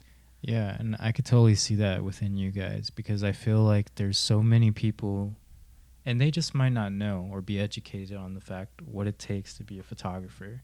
And so they may say, well, I can find that for half the price, or things like that. Okay, bye. Yeah, just buy, because we all understand what it takes to actually like do this, Yeah. So to grow a business is a different world than just being a photographer. Right. yeah. And it's a domino effect as well. So there's a bunch of new photographers that just call themselves photographers. There could be a negative impact on the actual industry, The market. The market, if everyone does it incorrectly. Mm-hmm. And there won't be any photographers at the end of the day if everyone steered towards this direction. Mm-hmm. So it's very similar to what happened in Australia, Mm-hmm. like global warming, right? Now their ecosystem is out of whack Mm-hmm. because we've done so bad to the ocean over time. And Mm-hmm. yeah. Mm. So yeah, just people who undercut end up hurting everyone else. I hear that about in the trucking industry as well. Yeah. Yeah. These guys buy their trucks and they'll come in and do it for like half the price. Mm-hmm. All of a sudden that becomes the standard. Yeah, and Yeah, that becomes a standard. And once that's a standard, then it starts going down and down and down. And it's so hard to uplift the entire industry after that. Mm. So being a business in photography, and it's very obvious that this does happen where people are doing stuff for free or really cheap. How do you guys stay afloat? I say let them. Like I don't really believe that too much, like the whole trucking industry, because say for example, all the truckers are like, all these fools are coming in through and they're undercutting the industry, and all I'm doing over here as a semi-established trucker is just complaining. Mm. That's your fault. Yeah. How I look at it is, in the wedding industry, it's like, well, show them. Mm-hmm. Show them what the value of what you're charging is. As long as you do that correctly, you're not going to have a problem. Now, it's a loaded term. How do you do that correctly? Well, it starts by creating content. It starts by educating your clientele. What does it mean when I go like this? Mm-hmm. Okay, like it may seem obvious, but if you're a real artist, and you're going to have trouble if you're not also a marketer. Mm-hmm. Everybody has to learn how to market themselves and sell themselves. So you have to be able to not only tell stories when you're capturing a wedding and everything, but tell the story of you and the value of your work. So I feel like as long as you do that, which is what we're doing now, which was I'm always like more content, because people need to know exactly what we do. Mm-hmm. Otherwise, they can't really equate, like, you just take a picture, right? And people still always do that. So that's why I load up everything with as much content as possible without being overbearing or lecturing or something like that. So we try to find a way to, yes, that all that shit is going to happen. This is all external stuff. Let it happen. It's up to you to take control of your business and tell the value of your product and your service. Yeah, And I see that a lot in the art industry. Anything creative, this is what happens. People will complain, oh, there's no money in this. All the kind of the elders will say, Yeah. You're it's lazy dying. then, it's like, Yeah, get up and do something about it then. It's because there's anything, money out there. Right? There's always money. Yeah. Just like she says, making money's easy, actually to be able to make sure that doesn't happen to you, it's really just up to you. Mm-hmm. Is it a lot of work? Yes. But that's why I don't Adjustments. I don't find ourselves complaining, and I don't find myself worried when there's an influx of people who are under. I'm like, yeah, you're going to learn. Like, you want to hire so-and-so for half the price, you're going to get what you pay for. And I have no problem telling a client that during a meeting. And honestly, I think that's why you guys are successful. Just simply put, just like I'm not even the artist. I'm so confident in what he creates. Yeah. And I'm so confident in making whatever vision he wants to happen. I'm so confident in that because we've done it so much, And that's why they keep coming. Yeah. And the client does feel our confidence. Mm-hmm. in the Yeah, meeting. confidence and the quality that we put forward. Mm-hmm. Yeah, I mean, and it just goes back to believing in you and being 'Cause truly you. Yeah, it's very similar when I go to a Honda dealership and I'm shopping for a Civic versus I go to a Mercedes dealership and I'm shopping for whatever, and automatically you can tell the difference in salesmen, like the quality of their service. I've seen it. You've seen it, right? I've seen a car salesman just yesterday shout from sitting on another car. It was like, I think it was Honda. Yeah. And he's like, hey, do you need any help? He's sitting on the roof of a car. You could tell right away what kind of person this is. So. Yeah. It's Yeah. different. Yeah. And they're not dressed the same as well. Yeah. It's Yeah. different. I always have to kind of be a little bit lectured by Kevin when, you have to show up, you have to present, you have to dress up. It's part of the gig. Right? It's But a part I'm of the so game. like, I'm going to be myself, so I'm super all about like being yourself and being you. And there can be damage to that too. Like if you're too you, like if you're too ratchet, so there are levels of being you. And like the me in weddings is a certain way. And the me on a podcast is a certain way. Mm-hmm. But understanding where those boundaries are too. Yeah. Yeah. And I mean, you want to attract a certain clientele that can afford you. You have to kind of act that.